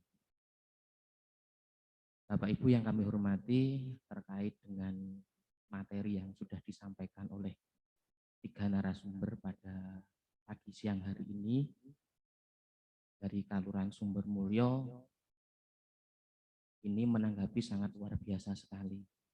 Yang pertama, ini saya cerita dulu. Jadi saya itu lulus kuliah itu tahun 2000-an. Jadi pada waktu itu memang alumni 2000-an itu untuk lulus karena saya lulus dari teknik sipil.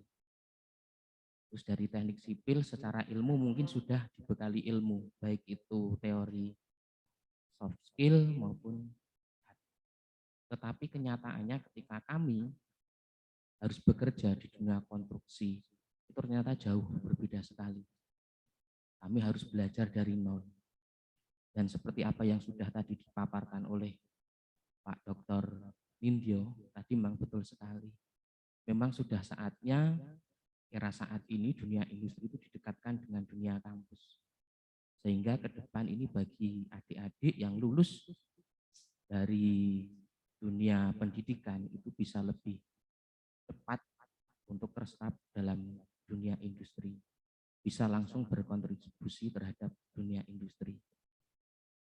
Kemudian yang kedua terkait dengan desa, bahwa desa saat ini setelah ada Undang-Undang Desa Nomor 6 Tahun 2014, yang dulu desa itu dijadikan objek, sekarang dituntut untuk harus menjadi subjek.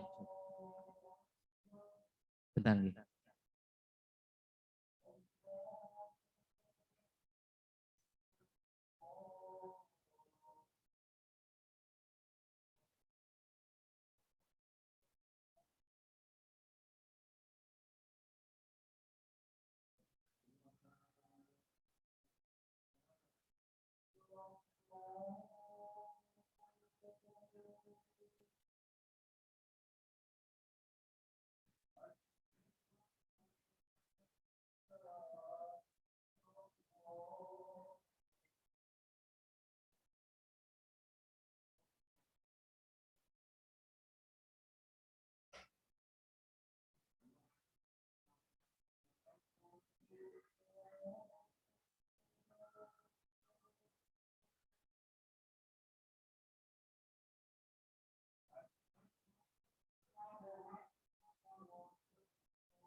Baik, saya lanjutkan.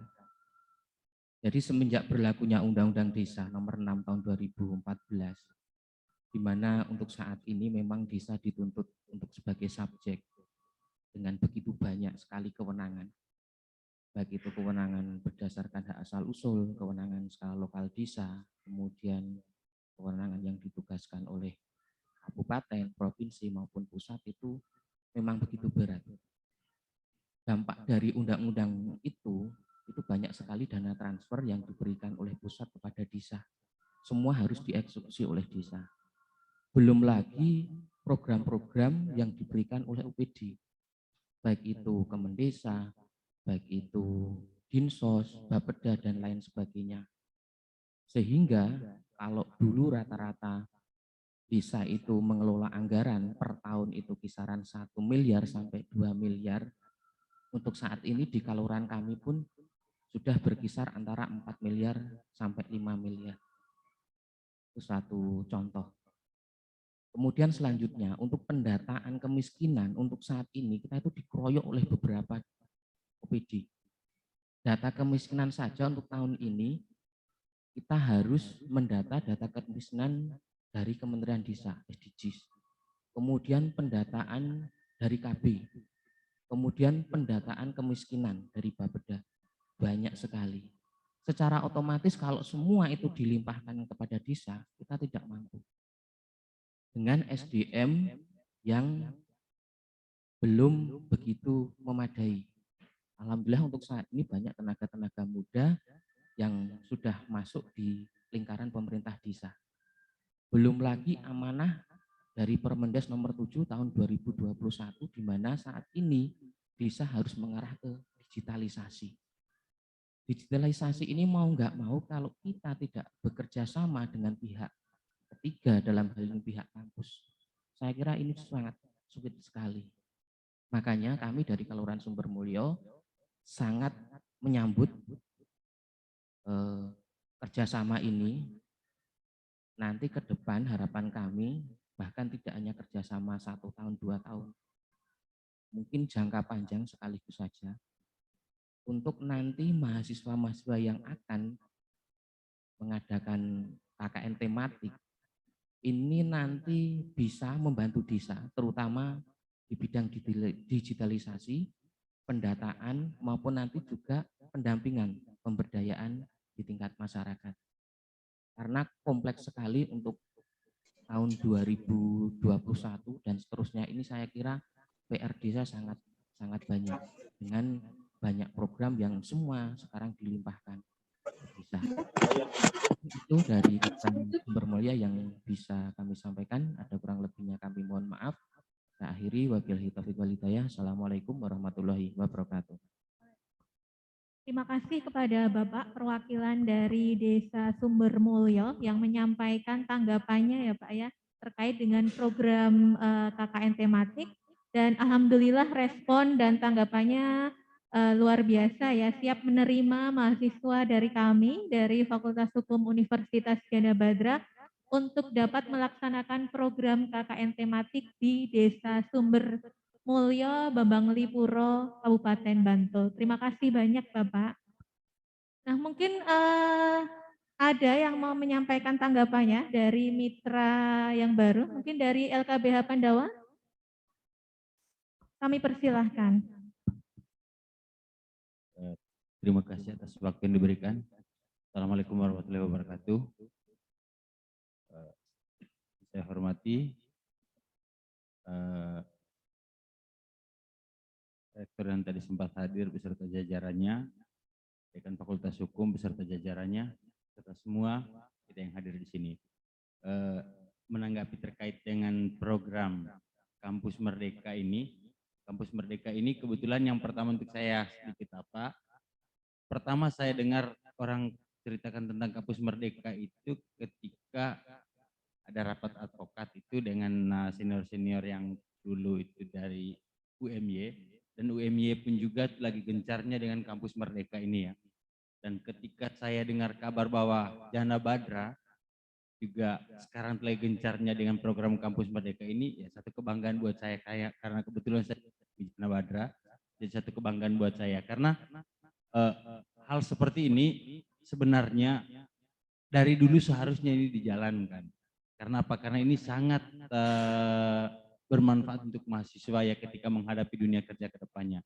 Khususnya kalau saya berbicara sebagai profesi saya kebetulan advokat. Nah, saya benar-benar gimana ya, merasa bahwa ketika saya pertama terjun ke dunia advokat itu benar-benar kosong isi kepala saya. Benar-benar kosong isi kepala saya. Padahal menurut saya sendiri, bahkan mungkin bisa ditanyakan ke dosen-dosen saya pun juga di sini, saya merasa bahwa ketika saya lulus itu saya mampu menghadapi dunia kerja. Tetapi ketika dari ilmu yang saya dapatkan ya, tapi ketika saya diterjunkan ke lapangan ke dunia kerja itu ternyata memang rasanya masih sangat kosong sama sekali. Nah, untuk seperti itu. Jadi sebenarnya kalau kami dari LKBH Jana Badra, dari LKB belum adanya program Kampus Merdeka itu sering kita dorong teman-teman adik-adik kita yang ada di Jana Badra ini untuk apa? Untuk magang. Jadi sampai dengan hari ini pun juga, sampai sekarang ini ada 15 kayaknya yang magang itu dari mahasiswa Jana Badra. Terus ada juga yang dari UMY, dari UII, UGM, dan dari UAD juga.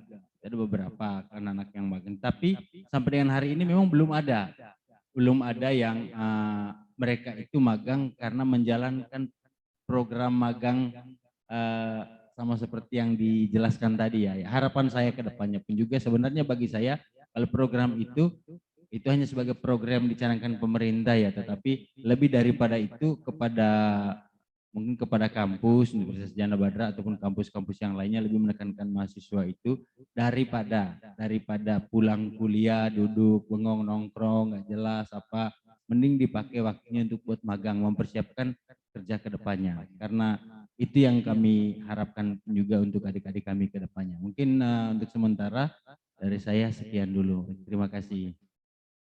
Terima kasih banyak perwakilan dari LKBH Pandawa, Mas Giovanni ya. Ya, terima kasih banyak Mas atas respon dan juga tanggapannya dengan luar biasa ya, siap untuk menerima adik-adik mahasiswa dari Fakultas Hukum Universitas Gana Badra untuk dapat mengikuti kegiatan magang pada program MBKM di LKBH Pandawa. Terima kasih banyak Mas.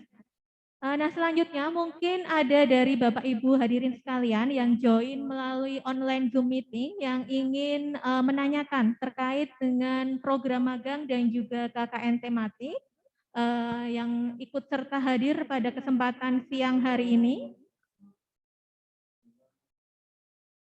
Mungkin ada pertanyaan terkait dengan program magang dan juga KKN tematik yang sudah disampaikan oleh narasumber tadi.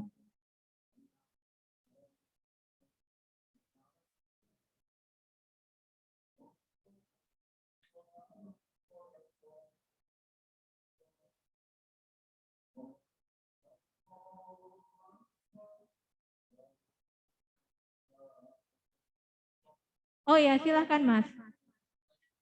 Ya, kami persilahkan. Silakan Mas. Ini ya untuk MBKM ini ya. Ini nanti ketika kedepannya nanti lembaga kami itu diserahkanlah mahasiswa ya, diserahkan mahasiswa untuk melakukan apa.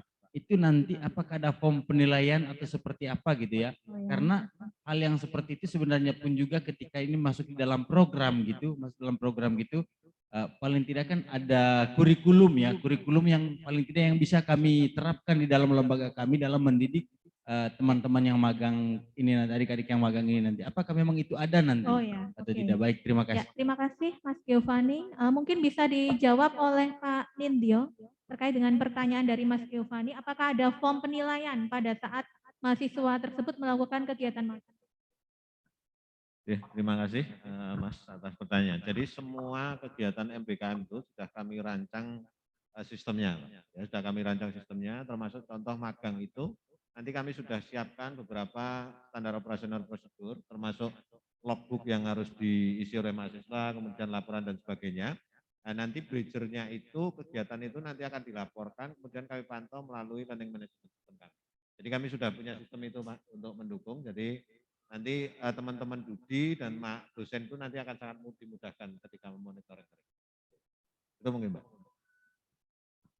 Cukup ya Mas ya. Nah mungkin Bapak Ibu hadirin yang lain yang melalui online Zoom meeting, jika ada pertanyaan terkait dengan program magang dan KKN tematik bisa ditanyakan. Mumpung pada kesempatan siang hari ini ada narasumber yang akan memberikan penjelasan terkait dengan kedua program tersebut. Mungkin ada dari Bapak Ibu hadirin yang mengikuti kegiatan pada siang hari ini melalui online Zoom meeting.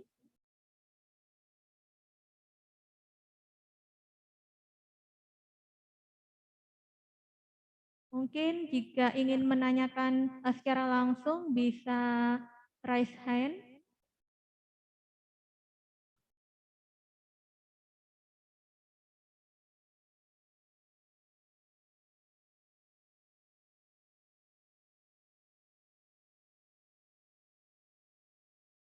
Oke, baik. Mungkin sepertinya belum ada ya terkait dengan pertanyaan mengenai program magang dan juga KKN tematik yang akan disampaikan dari Bapak Ibu hadirin yang mengikuti kegiatan pada pagi hingga siang hari ini melalui online Zoom meeting. Baiklah Bapak Ibu hadirin sekalian, jika tidak ada pertanyaan terkait dengan pemaparan materi yang sudah disampaikan terkait dengan program magang dan KKN tematik, mungkin untuk sesi ini kami akhiri, yang kemudian akan kami lanjutkan dengan sesi penandatanganan SPK antara pemerintah Desa Melese dengan Fakultas Hukum Universitas Gana Badra kepada Bapak Iswidianto, perwakilan dari pemerintah Desa Melese.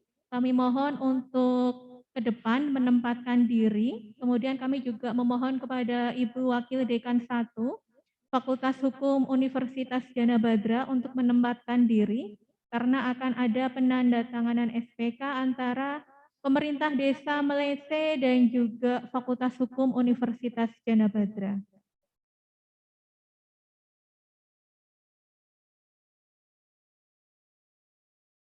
Kami mohon kepada petugas untuk dapat mempersiapkan SPK-nya. Oh ya, oke ya siap Bapak.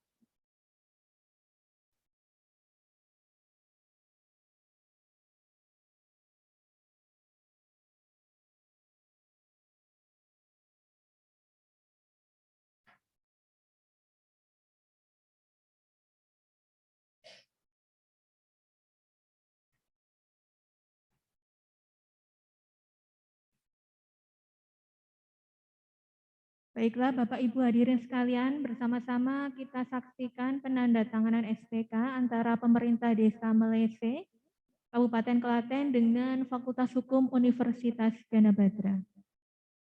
Terima kasih Bapak. Ya.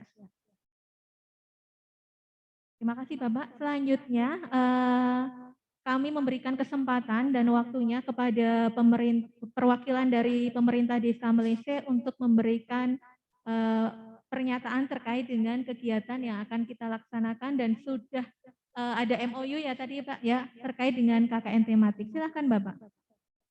Oke, terima kasih Bapak Ibu dari dosen Fakultas Hukum yang kami hormati. Perkenalan Bapak Ibu, nama saya Iswidianto. Di sini saya bukan kepala desa Bu ya, jadi saya mewakili Pak Kades. Karena mohon maaf karena Pak Kades pagi ini kami kebetulan desa baru ada jadi tuan rumah Bu kegiatan kesiapsiagaan bencana karena Ganti Waro kan daerah rawan banjir ya. Kemudian ada juga acara dari difabel ya Pak, penyandang disabilitas Bu. Jadi kami itu punya taman budaya Bu yang pro difabel. Jadi ada akses untuk penyandang cacat. Jadi setiap ada kegiatan bagi saudara kita penyandang cacat pasti di tempat kami. Jadi mohon maaf Pak Kades tidak bisa hadir karena namanya jadi tuan rumah ya Bu ya, jadi tidak bisa menghadiri. Kemudian mewakilkan saya dan Mas Supri. Kebetulan suratnya kemarin sudah saya sampaikan ya Bu ya, ada surat penugasan untuk kami. Bapak Ibu, mohon izin untuk kenal dulu, nama saya Iswidianto. Saya alumni Gana Badra juga Bu, angkatan lulus tahun 2006, Fakultas Ekonomi. Kemudian kalau Pak Kades Jowo itu juga Gana Badra juga itu. Satu angkatan dengan Mas Eko Prastowo, kalau Mas Heri Sebayang dan sebagainya. Jadi sama-sama alumni. Nah, untuk dengan Gana Badra kami sudah nggak asing lagi Bu. Selain saya alumni juga saat ini pun Desa Melese juga sedang menerima program PHP 2D Bu dari Prodi EP, Urini, Bu Agnes dan sebagainya ya. Kemudian kemarin kredensial mikro itu juga mengambil tempat untuk praktikum tadi yang ditampilkan di foto itu Bu, itu juga kebetulan di desa kami, yaitu di pertanian terpadu. Jadi saya kira sudah tidak ada anu lah. Nanti kalau ke Melese pasti warga pemerintah desa sudah paham. Ini jas merah berarti Gana Badra, tinggal masuk aja kan. Jadi sudah paham dan kebetulan alumni di sana juga banyak Bu. Jadi tidak usah khawatir nanti pasti kalau ketemu dengan pejabat dari mana itu pasti ada yang entah itu alumni hukum, teknik atau ekonomi pasti ada, banyak teman di sana. Jadi nanti yang bantu banyak. Jadi nanti harapannya kami juga senang Bu menerima tamu ini karena kegiatan dari kampus Gana Badra saya kira juga banyak, sedikit banyak itu kan mengikuti apa yang menjadi kebutuhan kita saat ini, itu yang penting. Jadi sekali lagi kami ucapkan terima kasih dan ke depan nanti kami siap. Artinya juga kami tidak berharap juga tidak hanya Desa Melese Bu, kami juga banyak. Kebetulan saya sendiri kan usahanya juga sebagai ada transisi Bu. Kalau kemarin saya ekonomi teknik sipil, jadi saya itu fakultas ekonomi tapi kebanyakan sipilnya.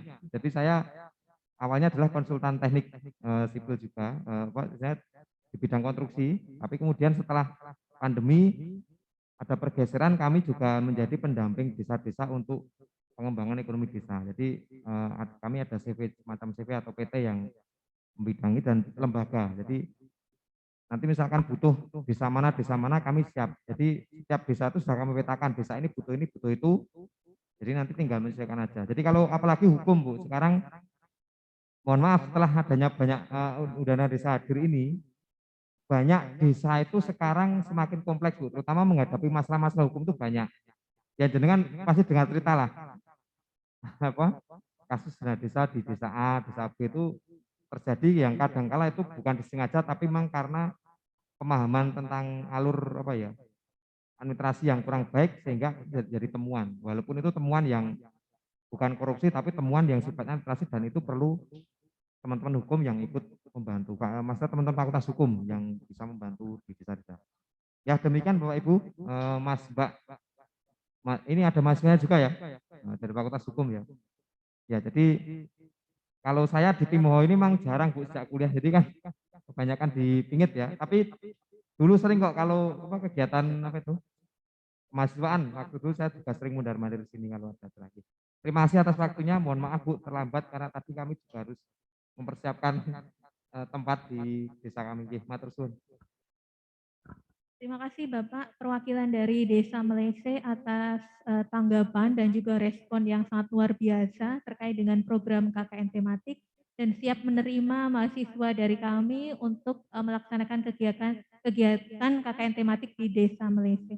Baiklah Bapak Ibu hadirin sekalian, sebelum acara pada siang hari ini kita akhiri, mohon kesediaannya untuk dapat melakukan sesi foto bersama di depan untuk dokumentasi kegiatan pada pagi hingga siang hari ini. Kami mohon kepada Bapak Ibu hadirin sekalian untuk dapat ke depan untuk melaksanakan sesi foto bersama. Monggo kami persilahkan. Ya, Zoom nanti juga. Oh ya.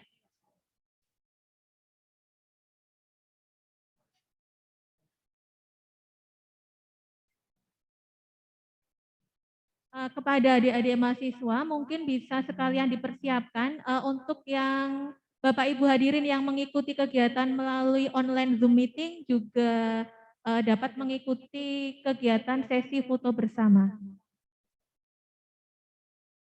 Monggo Bapak Ibu sekalian kami aturkan untuk dapat maju ke depan untuk mengikuti kegiatan sesi foto bersama untuk kegiatan dokumentasi kegiatan pada pagi hingga siang hari ini.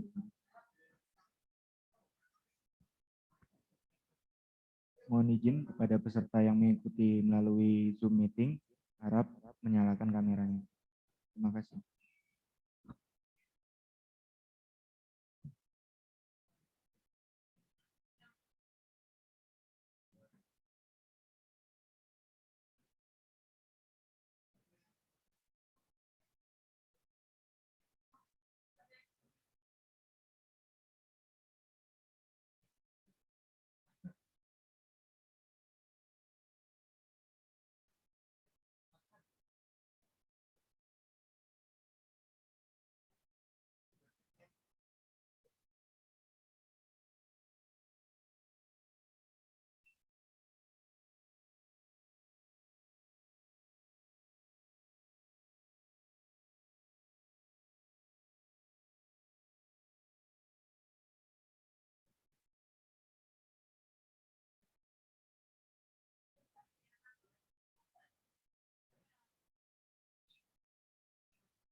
Bapak Ibu hadirin sekalian, dengan selesainya rangkaian acara pada pagi hingga siang hari ini, maka berakhir pula acara kita terkait dengan koordinasi program magang dan juga KKN tematik dan juga penandatanganan MOU dengan mitra.